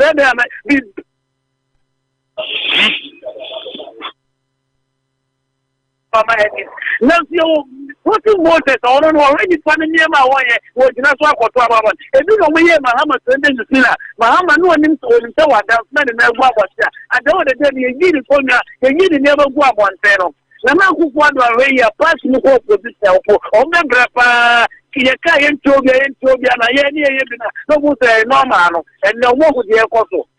Or one kind, we are to then and Chebia and Canada would be a Nadia couple for some that I say. Yes, yeah, that's Ulumano, no daddy boat, Otemenka, okay, daddy boat line, every Nano Jambo, my uncle, we are not bad for Israel, or na Ibrahim Matuaso. Yo, for Medawa City, Ewan, or the Amaya, you may, and say, Mickey, about 2 bomb of fire, the fire, so lines me the Yamopa. You see, you know the clear cost of Ghana. Oh, yes, all Casape. Many partners want to Casa Gionre, not only may do service for Ghana. Mitia, I'm not teacher, I'm not teacher, so my little police has been told not to tell about Cosmitiano. Oh, okay, we are what not there. And near my oil, you know. So we true MPP, Bapa, party, Dawa, so. Apart from it, so you can't send year between a year with ya. Send me a 6 months and take up be between Yemi and Yemi who see any year. So I entities will be in the any year.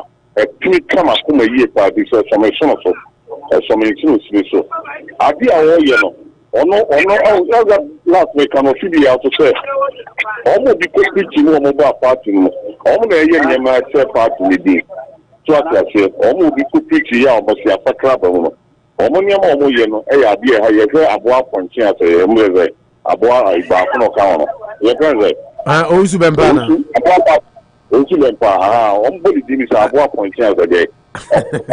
No, I'll say. Maybe me intro minimum by me intro abua pakpo. Abua pakpo, or no. No, different parties are now one and another to charge my car. And a new one also about people. Yeah, I have drafted a swap bread about ya my position view. Abua Papa as a Ponchibaya, or being a push of Ghana gas, no damo, no GH, no to be deceived, be a new careful, or part to 1 million power. The same thing of this Maya, or now my chairman or the acquaintance are being with him. Oh, I mean, never go on Emia. I am yet past the party. You never could be on them. If you have put the Biana for home on Penny, MNDC, on Penny, she's ready about. Some of this cynical ones, Nippon, your mind on this, but no, dear. I come on, you can't want seven. And also be or Sabre, a Chiniguna, or Sabre Chiniguna. Mother. Started being on one contract on the bed structure, the attention free partner. You be so you just read that. Come and put the name of Papa, as a Bob Amponiwo, GH, or this is Africa, I thought in past, young Africa countries, this law, and quite G20, and quite G21. At the purpose, young council, and I was Sabre or Sabre. Mother, what in Yanibia? What in a year of the Nadorea? Hey, now we probably trip out the question, and then I call no question. Women who be about that first, this way MPP, have a condemning and make it. That's what the mark. So, MPP needs a movie to argue. I say, we are MPP near, we are MPP near, Nana, we MPP near, and this will be to argue. The engine and yet, at the MPP for me a struggle for MPP for me to mean from so. No, okay. Attack you will be see, I think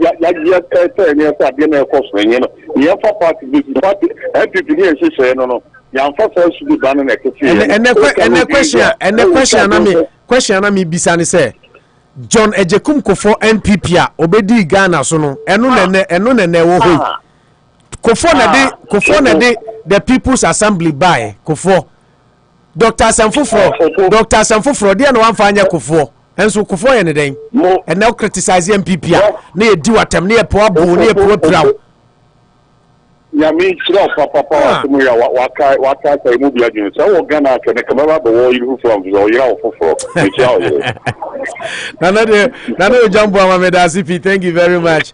Ojambo Amabema ba. So remember Joani.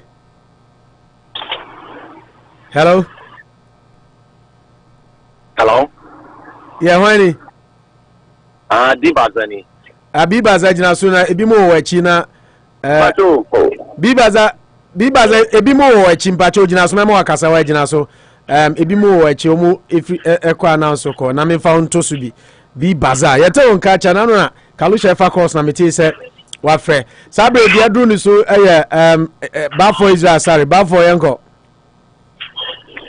opo mamencha na menche tifu na ye mo abaso ne dwumade am gusa mo ye de ma Ghana ene United States of America na ye mo sponsors no so abaso e wo dwumade mo ye opo woman no say no question na only.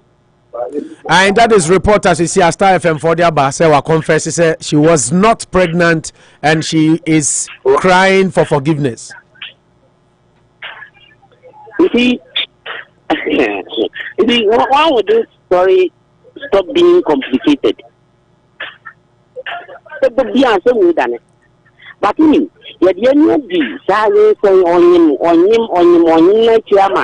the issue of kidnap no I say you. Now, say you may for the issue of kidnap no so. I don't know even I no kwaba bo me yahu no kwena wa sem no more.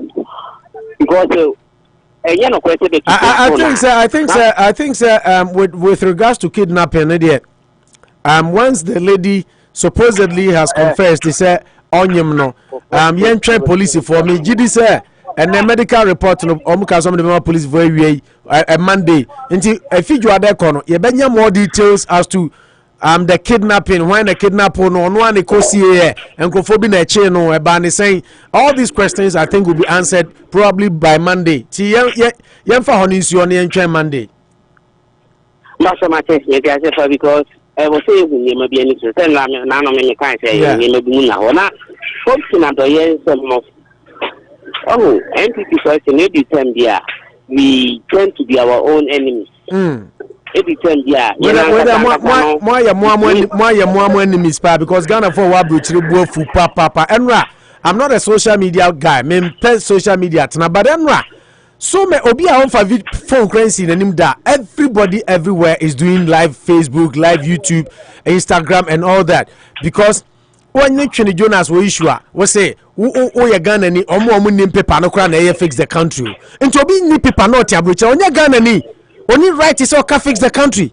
So man in Korea what's that better how be catch say who the visa who you visa o ma o visa he would have got on to play he would have got on to play the first week match you know ebasana you can be I won't say you won't be also because you are mad and that is exactly what is happening to MPP and you're careful at break the age you know but when you're many it will be difficult for us to break the age. Yen United to say comparatively MPP eba kunya so aye my papa to NDC but janka sanka sayenko for and a sign eto you see na na say eto ye government na sign the man NDC for mo to fara mo to ne bo for being the asa say aye na nto ifo so kasa kire agina mo ano na kasa kire kura nso so ye betre on say o person will be echi wasema me every time be a whole thing there no me because when to be at Jonas said can use baby to mama and pay so be a Ghana no you can you none wedding that's what I say I think be to the point so to me has a higher food now then they to me can say most people in that amount bafo the all can na minimina ote say a program we fracture we dey chirache yen so atem didie so ha udidi atema memprema even my own people omo ebua ma etumi program ikra no so monitor sometimes me no munya issue because ya no mo feel sense some ni be ho a ebufu ntia se me mo kan mo bosu asem but I try as much as I can na control you but make me ama ma twa no say Twene Jonas edidi atema is that the way to answer him say Ghana for amuni nkrata. No, that's not the way to answer him. That's the reason why I can't say we are our own enemies, and that is an area to honor. Even if because of him, we pay what we young, or more effect our MPP, so and more effect when NDC, so we're gonna have an so that's for no more. You know, we get my person in our Ghana, and I'm going you know, them to inform you that's wrong. Among them, what the name of you was, yes, but you can, you know, and then send the plane in Yempe. And the pepper, and I say, na papa any of the Medasi for Israel, sorry. Thank you. Ibrahim to us, we another the boat call. You Opo and then Mamicho America. Membo Abaso, Mobo Juma. Ajuma Mobono, Yakupona, Ebeshiram. Nanyakupo Sobashaman, Michel Calicia, Animal Malicho, Micho Muna, Namincha America for Nina.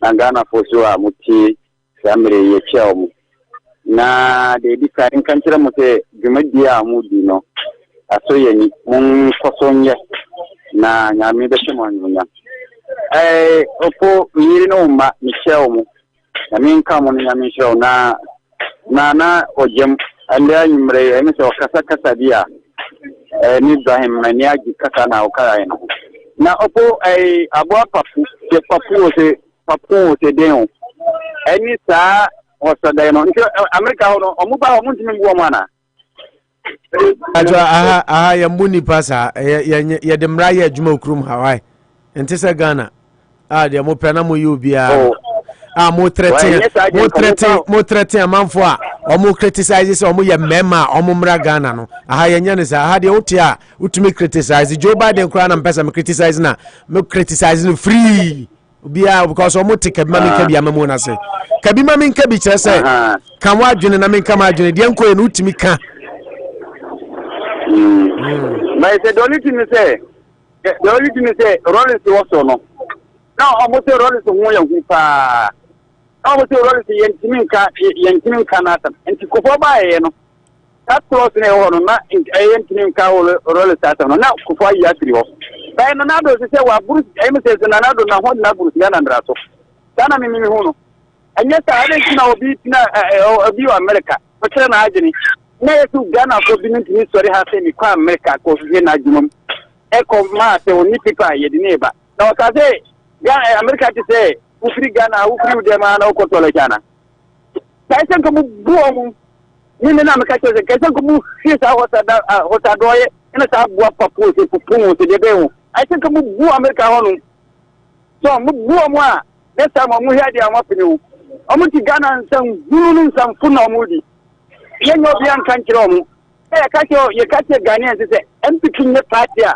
I say uto ba ma no wo ye nipa da nipa MPP ne party se udi akiri ye bia me kansa so mu because mu ya tuturafo Ibrahim, I wouldn't let you say those things. The fact that we have some other issues talking about, I wouldn't allow you to say that. MPP a party.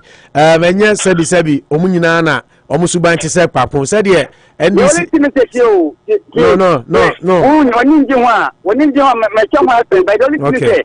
The party now rolling to crowd yesterday and obi timi kana agini kufa ba obi timi kana agini tamesi ba obi timi kana agini mama ba obi timi kana agini then they kufa do si ono e democrat ono na ti democratic kumi praku we me praku no ti Ghana ha no this na kina nne ma na mombo na obi ti Ghana ha na yo e Ghana ni timi kana agini ha yanka se nche ko yanka se nche o mo de kana kure kana obe se nche o mo kenka sana yana ka jama'a ka kuma na kontu fa man fadida sana yana ko jama'a ba ta ka se yo soja ko ni nawo ma fa samre no da o hu se Ghana constitution obia ni ho sun Ghana mraso da ko ro da em se sun Ghana mraso tina o ye de opi ani ko ko de o yo pe ni san ka obi ti Ghana ha no shire na ajini a o ko bunu obi ti America o se fro play na ma ko pe no na mama na ba Ghana.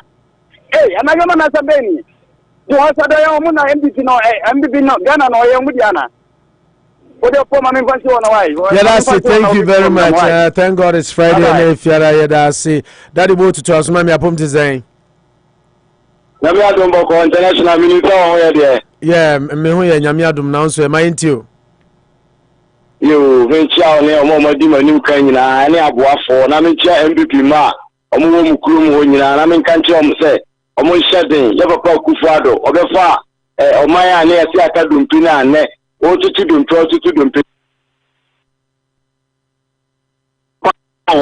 ama yinyina anya bi international wa say oyi mini o kasa wi ano afa osia da yema sem nyina ho awie wa say o kasa ni say onjo ni kasa yi na enya MPP fo nyina la tita so za it is a be ni pastor yintu kwankrada mere sanso sada munyina sore no yo sore ya no kwatira burchi kini international majina so che me line na ma me one ma me nkom la bi one okay oba me more chance yeah that's it okay mama fa Kojobogu mahala to asu wi ana minya be ma Kofi Ken babu baza online na drop oba bi ma mesan fa I don't know how but online na drop Kofi Ken yento asu ai Kojobogu sorry Kojobogu wi ana Kofi Ko opo na so ma of me sa wa tinkom opo tinkomfo nyina de yan fa encha emo tu enfro tinkom emre wo America mam emna mo modembo waduma tinya wo ye bo ma konko Ghana no opo o mo ti men ka men panya encha sam ento abrabo so nyakopo enko so insha wonya okasi e kopim so be kesi pa no opo mi gidi se King David so no we nyakopo ne ye dini obi an ye opo ne wo ya na wo de bigan ti encha sa fiti kuma message market delti Tati Kofoni Nasi Yamanitin now on Cosway and Coupon one who ban on Tina and what they answered King David M.I. Opo, yeah, papa, who's and send some now Opo Abano. Yamian Ukraine Opo, Yamian Ukraine, thank I said, Ghana, Kwani, a small out of all your Kinikinata. opo o ma ni people say o mo den ka fa ho bai eti na person ka say o ma ko ka say fix the country eti the only people no po yan fa na Ghana na eti me person buta papa ndo po sen ka Ghana ya anko bi be tima kwa ta America mama ko pe twa ya bra only people eti ka jani nya ne jo ni ko no ni people de opo ni wa go ni kwan to ka piana because of only people eti sa ufi say o mo ka fix the country na ma fix ya and only people in opo ya bona na ba Ghana pa o do wani da lo to ba anya shi ko benya trouble atu tanya ma wenye ye ka fin ka ka opo dia no NPP o ma ye ni NPP ni ma papa opo me pa ni ya to aba o jitu mantema e to tun sa dia ni nyan ko dia men ko so sa dia ni ye papa no ye best no ka ni ka na o ka le se kini gana se dia ko na ko ka dia opo na me no ko ni kini gana se and was it dia nki akini ni ade le ba Ghana me kitsa Ghana no anka fa be bose because papa anya that ni nyama na no de chana na enyo but dem di na na ka opo na o tu di ja dem opo o tu ti ana o yama chu titu ya mpani fo eti en mu e to no kwa na sam na bia ya papa na kan cha opo me gidi zan ke bi be ja tu na mu no o mo mu ni pi president sam na o ya papa na kan de opo e woni che ya papa no wanya de ba ko kwa cha de do be o mo mu ni pi president na ya ti akwa ya bre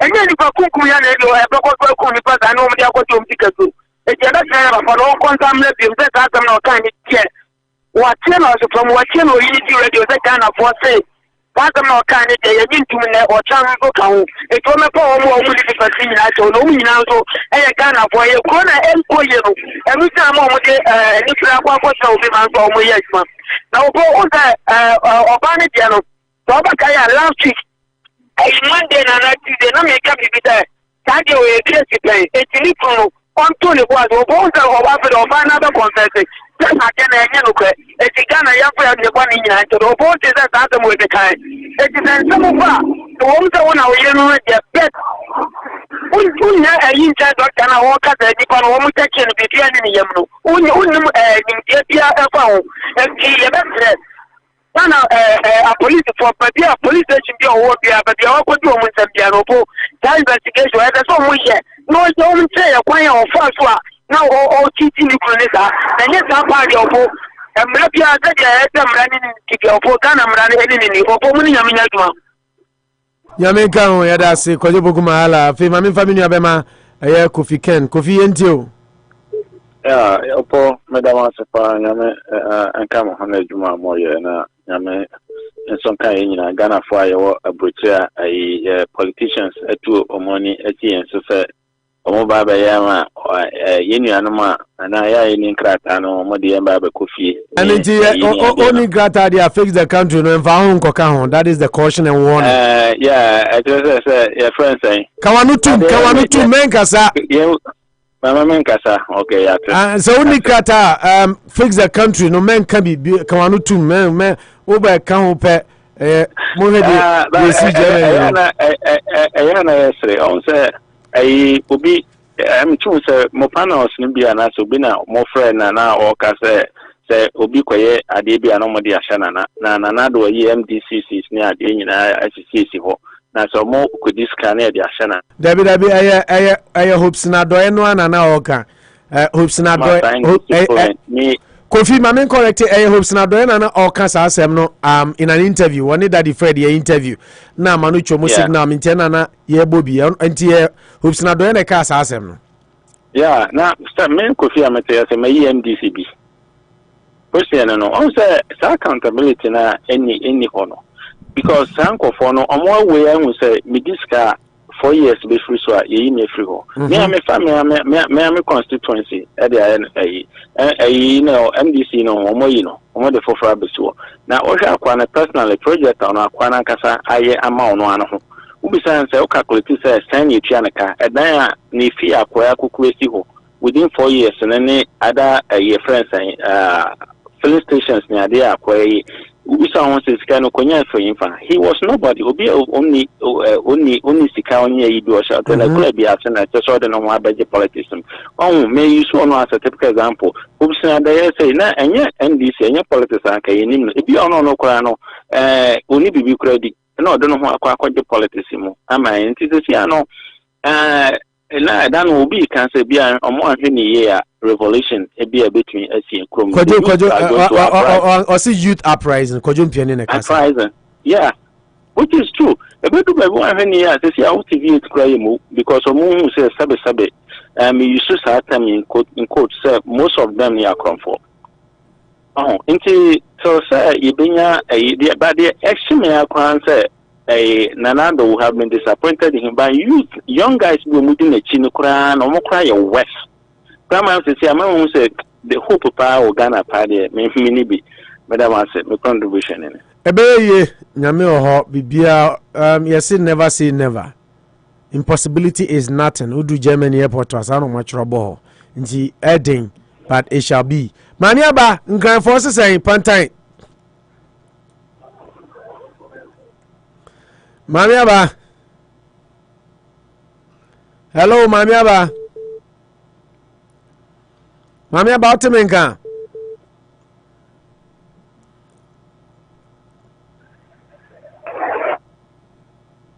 Maniaba. hello Mami about minka. Okay, Mami about minka dia mami mfa daddy boot. O start say o kasa na online drop we. It will minka to aso. Yes sir. Meton kasa na meton ka o credit na san nyeza meton ka o credit na san meton ka clear ndi kasa mami ndio. So, international na me ka say we are say obia Olivia or the buy. Me no kasa say former president or the NDC buy ele our head. The set means bi o okay and le nyina ye dey kasa ye kan. Public. That papa we are seeing the Mikhail Mekai MPP today.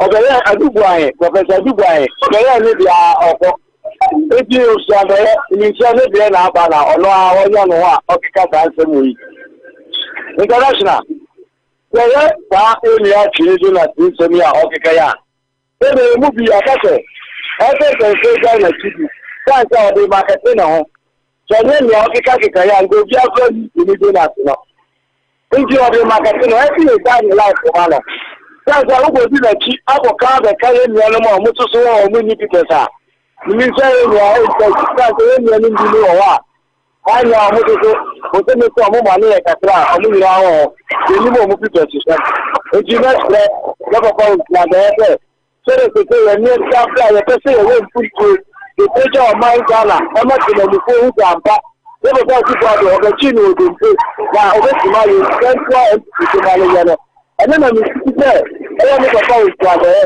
o ma ye ko kwa ko no nte nye chimini se na tuna temne kura nchinchai yo na bua empty enyima pa the best ya bo my Ghana no be se ko fala o ta because today we are only to la be ti be apa international me no ka sai nti o to o buru adende a re to ka fofo we mu bia e ti e wa shem se we fe mi aba ni mi alo se from le se ni no se me bia le do my Ghana ta se and a police guy can't say you know where it is.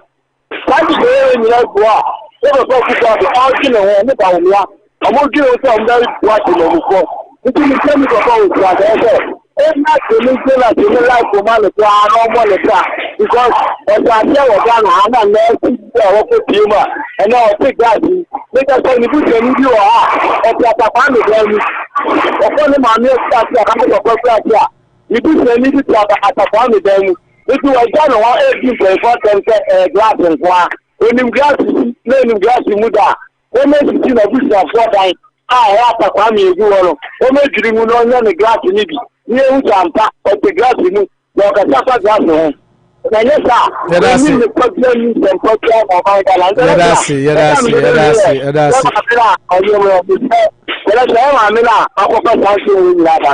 You're going to be anyone. Now, I know what piano. Because I own the piano for there. Then two of you better no past any no. Prepare about to force. Almost any piano off and so any can you answer. And tell her the bush follow multi at some of the temple follow. Daddy Botiadasi, thank you very much. I'm in family Abema. Yeah, Mammy about to make her. Mammy about to make her. Mammy about line, I'm so on to make her. Sammy to also. Obo me da se any akonya wo dia mama na me insha mo mama mo ne juma pa me bo wa baso me bo kalusha baso na ayemi ami papa ba ko pe me bo na baso pa me go bia opo she so se nti ya se so ta fensi adano on asema na make no on se aba pepepepepepe so ba no obo ko ne ampa na onyin sen nti nka kama ika hospital ko nti ko se bi nka omun nyo madwuma yi ana o de Ghana ma bi de na na faso o se ni kunu no ya we o ni kunu nyina na asem se na yire nyam hwe ni kunu ko nti na o de kasa se na yire nyam nso hwe so ba ya betu na no mutu se na onyim bia nti sa papafo eni takwado for market women no to mo bonia every many cases wa be ka hwan nsu hwan fact snap ni hwan ko bodu yi ebru yi opo ni bisawo nti sabre sa ni pana ebusu apenye o so hwan ko bubu ni yi nti asembe na ento no so we amaya defend bebre wa Ghana ha sa tensi opo na de nipa ni gidi na be tentie two partners semana so na be tentie na onye gidi a the bim adaba kodifo so mamia expose onu ankasa ne nkofo a opo omukoye dede koburu ni so nti me bi sase enti what she kidnap ampa na we kwa obo na sa kidnap ni kwa ye kan na ka obo kwa no po na nya de kwa na no kwa so obo say ampa se onu adaka na onyim na ne wo se na onyim a obo na nyi sai ya se kidnap ka kidnap ni na nya no kwa no ko pe be ko say ana fi do si kidnap no Mr. in as much insecurity koso in as much you may who Ghana hano my two for no bishop for this issue enwu jinta e wo kan we say that amwaye e wo kan biaso opo amwaye e wo kan biaso ye da ma me na sisa fe de no ankasa wa be kan no kwese na onyim bia adama friend say e police for no a mo de be tuso e dwase no onyim na manfo di o matem o mo say adwuma pa e na no omo opo ayo ye kan say kini Jonas asemi die ni me fi say e se ye twaso oh na busu afọ beka enna mi wo se ni nua baba ko so aba social media o di atem ni ade di e mo panya atem me fi say eno ni ade a ne ye pese ye nua be man enyi fi ni na ade na o ye ni mu but ni nua ba nso so ba betu ja be di atem to emmoa ensem fata ya so bi aka bi tia nua na kam o metimi aba be ka bi ade a cheni pan but insult ni ade na ye ka ye pese kinde na be ye fi ni na ade na o ye ni mu no eno na ni nua ba nso to ako emmoa so emwa na media me ka say the being one by the atini abra branches na say twin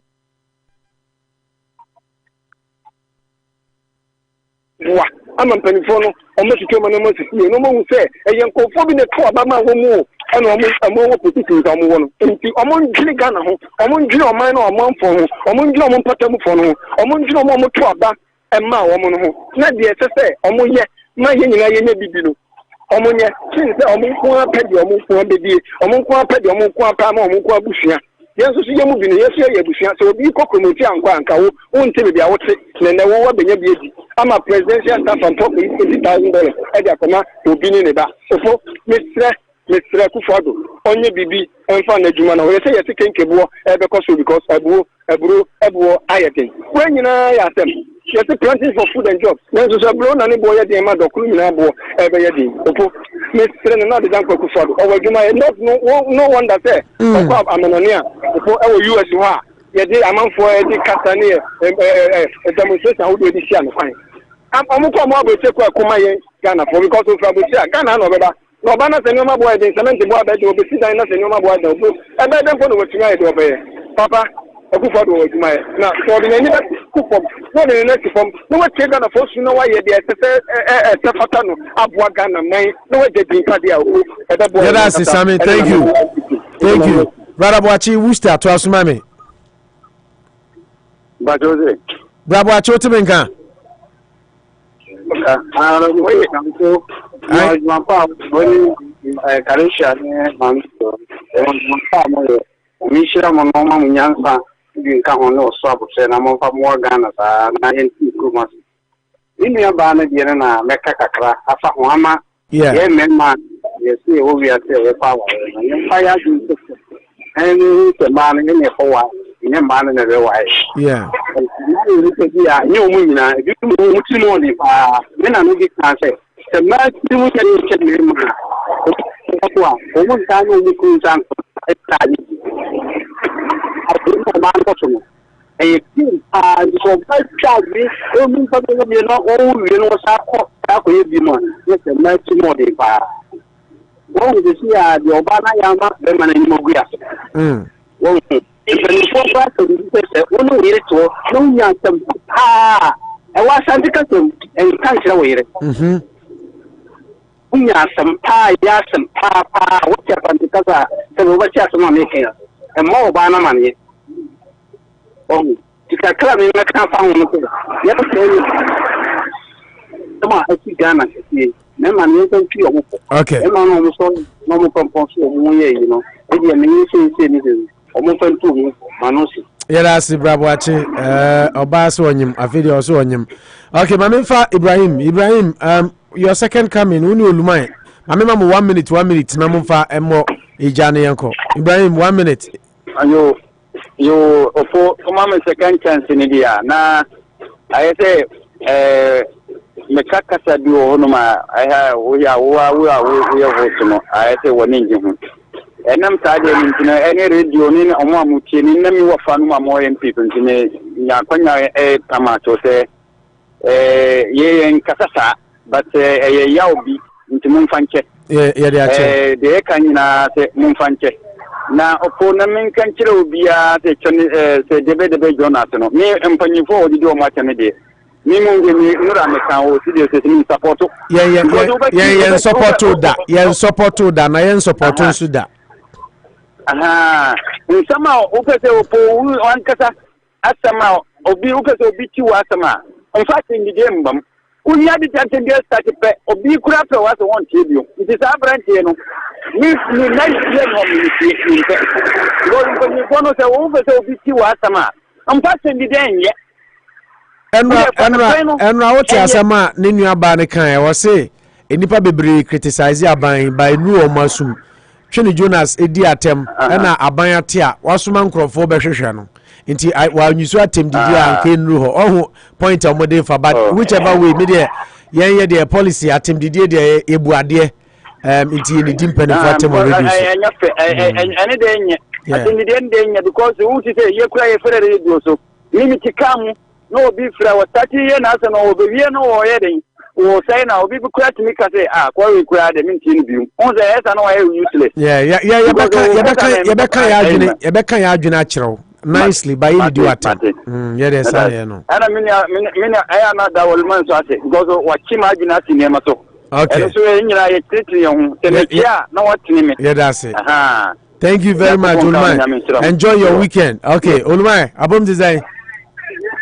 Now that Oza Bedewa. Now the patcho was a Upundaina Upu Etna program to cancel. Some of us are dead. And she made them to ask some more. I'm a friend of them to be out there on fire. And now, one farm for you, you know, in our Quanya friend, a patcho. I think there are no every year or credit in say. Yeah. The friend and I drink program. You see, for friends, I will best start to call you. We be around some of the Caribbean times, and yeah, you know, actually, financial say next time, no frack, and it says, I think, Emiliano, or show maturity, or Baba, the patch, or I'm a my day. My dear, to I think, 24 son of bread, Emma. All Casana made changes is humanitarian sign. Tina, that was okay, but I think Mr. Friend, because you are now humanitarian sign, I know said any man some more kind of papa. Yeah. The man who says, why are there senior serial caller? Why are there young for point to come? Sorry. I think that Obana se ni ya ofre ya so ne be friend ka se mi sa asante kasa mkweto no oba tia na nka wa asama nye de ense no opo mi ka papa bi ano ne yere to wa se bi no obema ne yokuani ano okọ anajo ko yi nam anajo ha yoko wura bia oba ne ebeyifo ofe so okokum ni kunu no wura mo yoko bia na obema na yira okọ bia na bema na yira enti de ko ne bema nda de no niwa so okọ wura ma anajo ta na okokum akọ pe nam na se bibi ba wo so anajo na utime dey wati me yira wati sa wo yira na utime dane utime dane bia wati sa wo dane bia na wo hu utime dane wati me dane ko be wati me so wati me dane we enti obobo ya na wati se ni na chino se wo hu ade pa na wo be dane a oba na wo sorry ni pa ko na wo ka wo ku wo hu e no wati me dane be e wona ne ma mi tia no se kwame ka wonu tu munye nsem bia ne ka tira oba ana bema oda okukum ka wonu tum etu okama no tum a wan kan we no ade asa ya bema no ko wuram so okwa penal oba ne di na ti ade a obema ne dane ye bia no oba ne hu ye na bema ne dane de se opo oba na hu kena wo kan ne ma ne ntia na ode sene so na nka bema na we ye nyina no no waka be ena ne ma mi tia no to an fa na so opo na je amena nkwa na je ikunu no nkwa nti nye nsembia na yakeka no rough off ne ade nti opo wakwasu ya ma ne nsensem abai ne ade opo awewo pa se opa tinya adi aklani kunu to onyem for the past just 9 months then kunu to ajetum se na yerenyem ni wa sentesa ente mani bi ya widifo to sense o metinya kunu nipa nti opo dia sin awewo ka amina return back o kaya Mahama Tam, Amina return back or say, Yakowe Puno. Some Brenin Nana Yatro, Edible Guabana Wufi. It will also nobody go about Nana Day. The Naman Wufi Kwana Mudi Gunase. Because Ban said the original minister, no way vindicated. You also friend all the Casa Bastin, way vindicated. Sad the name fake, and who could say fake. But now it's a Penidia, Nanka October, but in national, way vindicated. It's when minister no you want to change to money because when you say beginning on start the fake what about the car say fake and you can say fake but I'm not fake and the two daddy it is any power some red no some red demand no way I'm so the course why sir can your man because of that same way of money now for the past 3 days the casa some in some way say cow but man some of the kata say the most come quiet for a kata so, and you know, and dealing with Mamma, not your no, but I be uncle. I mean, not no, yeah, won't say this over.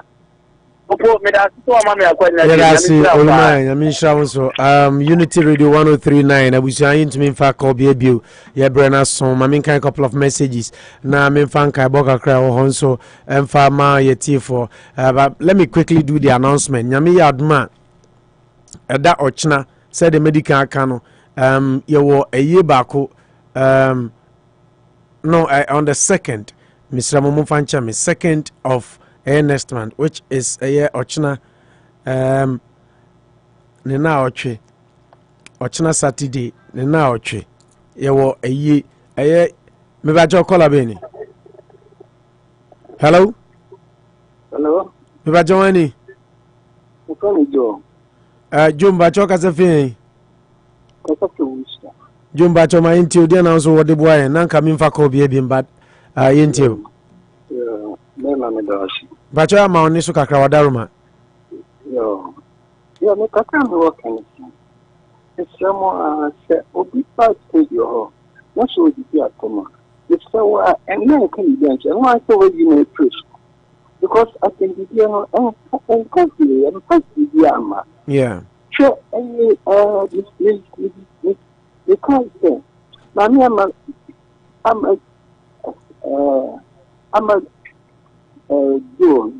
Benua do. I'm a Benua do. So I can be when you. Oh, but you are you go part and you probably say you now, man. I know one. Oh, you're fighting the day near you. And to last summer, so be back. They do not will be there tomorrow. And can be young friend. What's the best thing so could be in a crucial? Mati. Never Carusa. I have catch you. Almost not off the sun. No, I won't watch you now. ana otu me san so na na some of the I'm trying to yeah no I think what because otu station is there can be station I'm saying no chorus not known for me yeah otu me so me so number 5 the boy so transfer.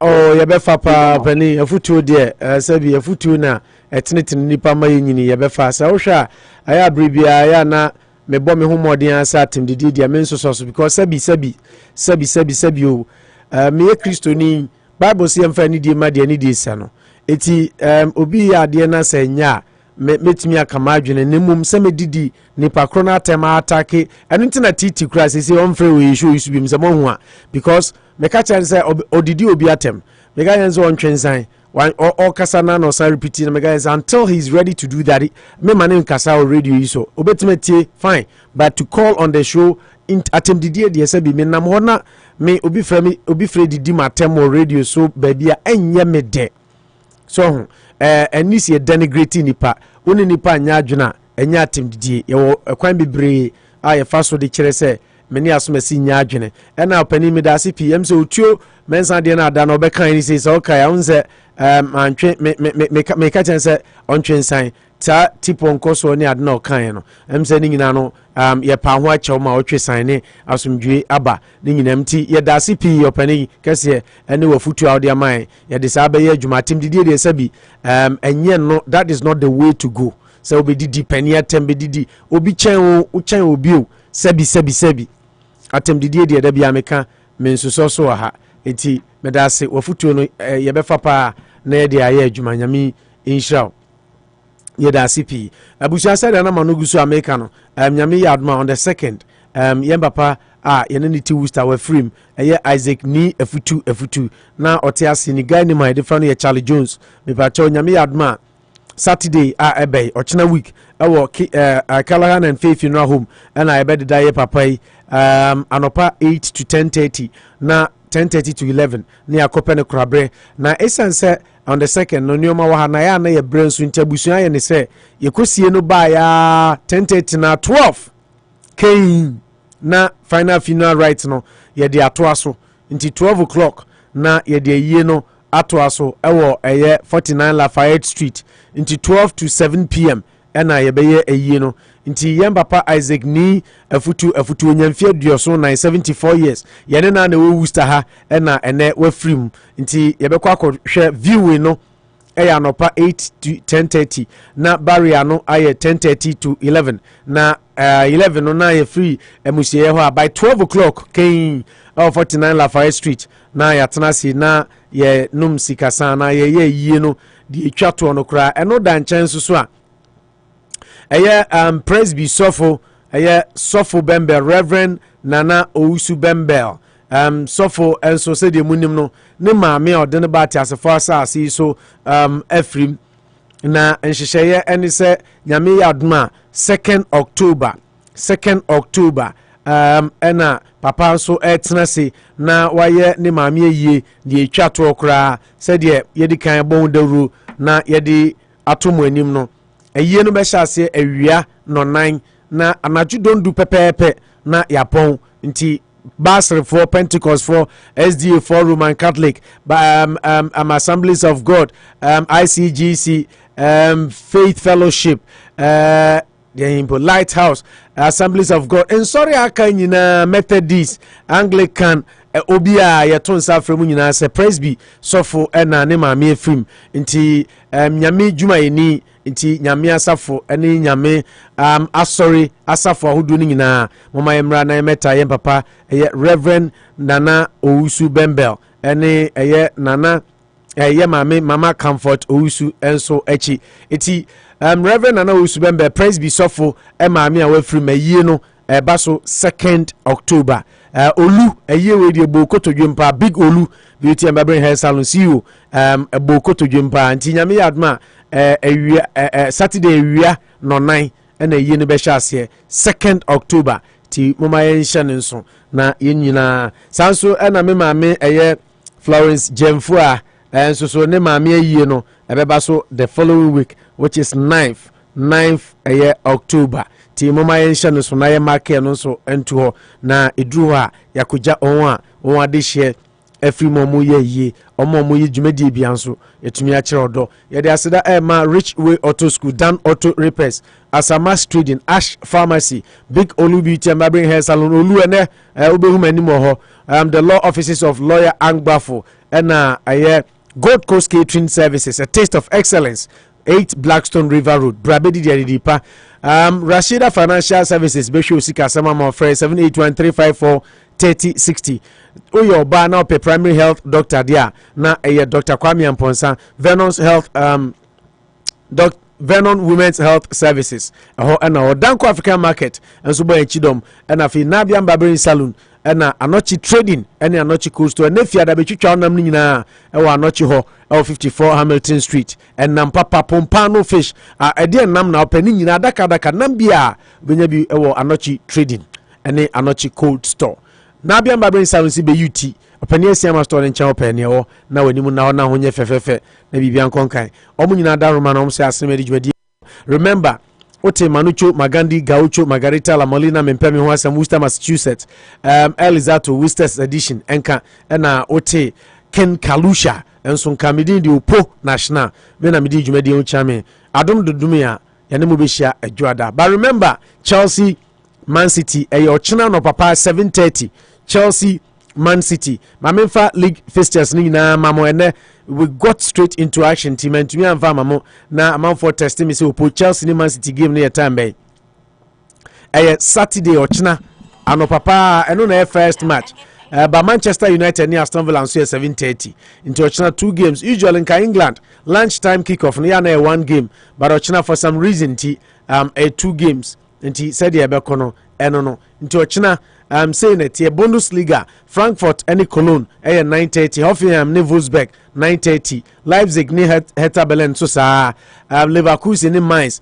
Union Berlin ni Bielefeld ni nyina 9:30 12:30 Mönchengladbach any Borussia Dortmund nebebo. England ochina ano papa 7:30 Manchester City Troa Chelsea Chelsea home nti Chelsea ball Stamford Bridge Chelsea ni Man City 7:30 Man United ni Aston Villa so 7:30 10 Everton ni Aston Villa Everton ni Norwich Leeds any West Ham Leicester any Burnley Watford any Newcastle 12:30 no Brentford any Liverpool nebebo. Spain ochina Alaves ni Atletico 8 Valencia ni Atletico Bilbao 10:15 Sevilla ni Espanyol 12:30 and Real Madrid ni Villarreal 3 o'clock na and also Italy ochina Spezia ni AC Milan 9 o'clock Inter Milan ni Atlanta 12 o'clock Genoa ni Verona 2:45 ni nyina American Eastern Standard Time.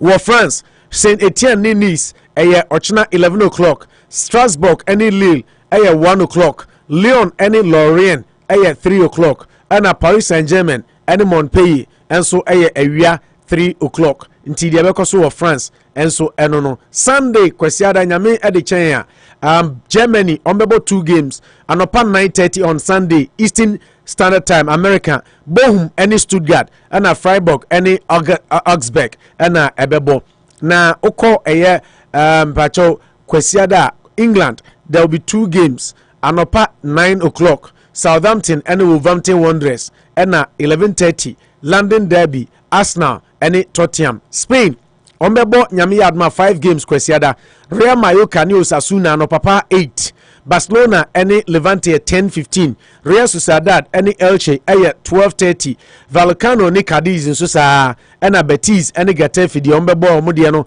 3 o'clock on Sunday in Italy. There will be 6 games. Juventus and papa 6:30 Omni Sampdoria Empoli any Bologna Sassuolo any Salernitana and Udinese ni Fiorentina about 12 Lazio any Roma and 2:45 Cagliari any Napoli nebebo home. France on Sunday Bordeaux and past 7 Omni Rennes Brest Manucho team any Metz Reims any Nantes Troyes any Angers and afi Clermont omo any Monaco and Olympic Marseille and so any Lens and ebebo ni nyina Olympic Marseille ni Lens dia 2:45 ɛna Monaco ɛne Clermont ɛyɛ 11 the aka no nyinaa apart from Bordeaux ne Rennes na ɔmbɛbɔ ne 7 no the other games nyinaa yɛ 9 o'clock kick off time nti wei ɛne sɛdeɛ weekend no sporting leagues ɛkɔ so wɔ Europe soccer pɛpɛpɛ ɛkɔ na ɛnɛ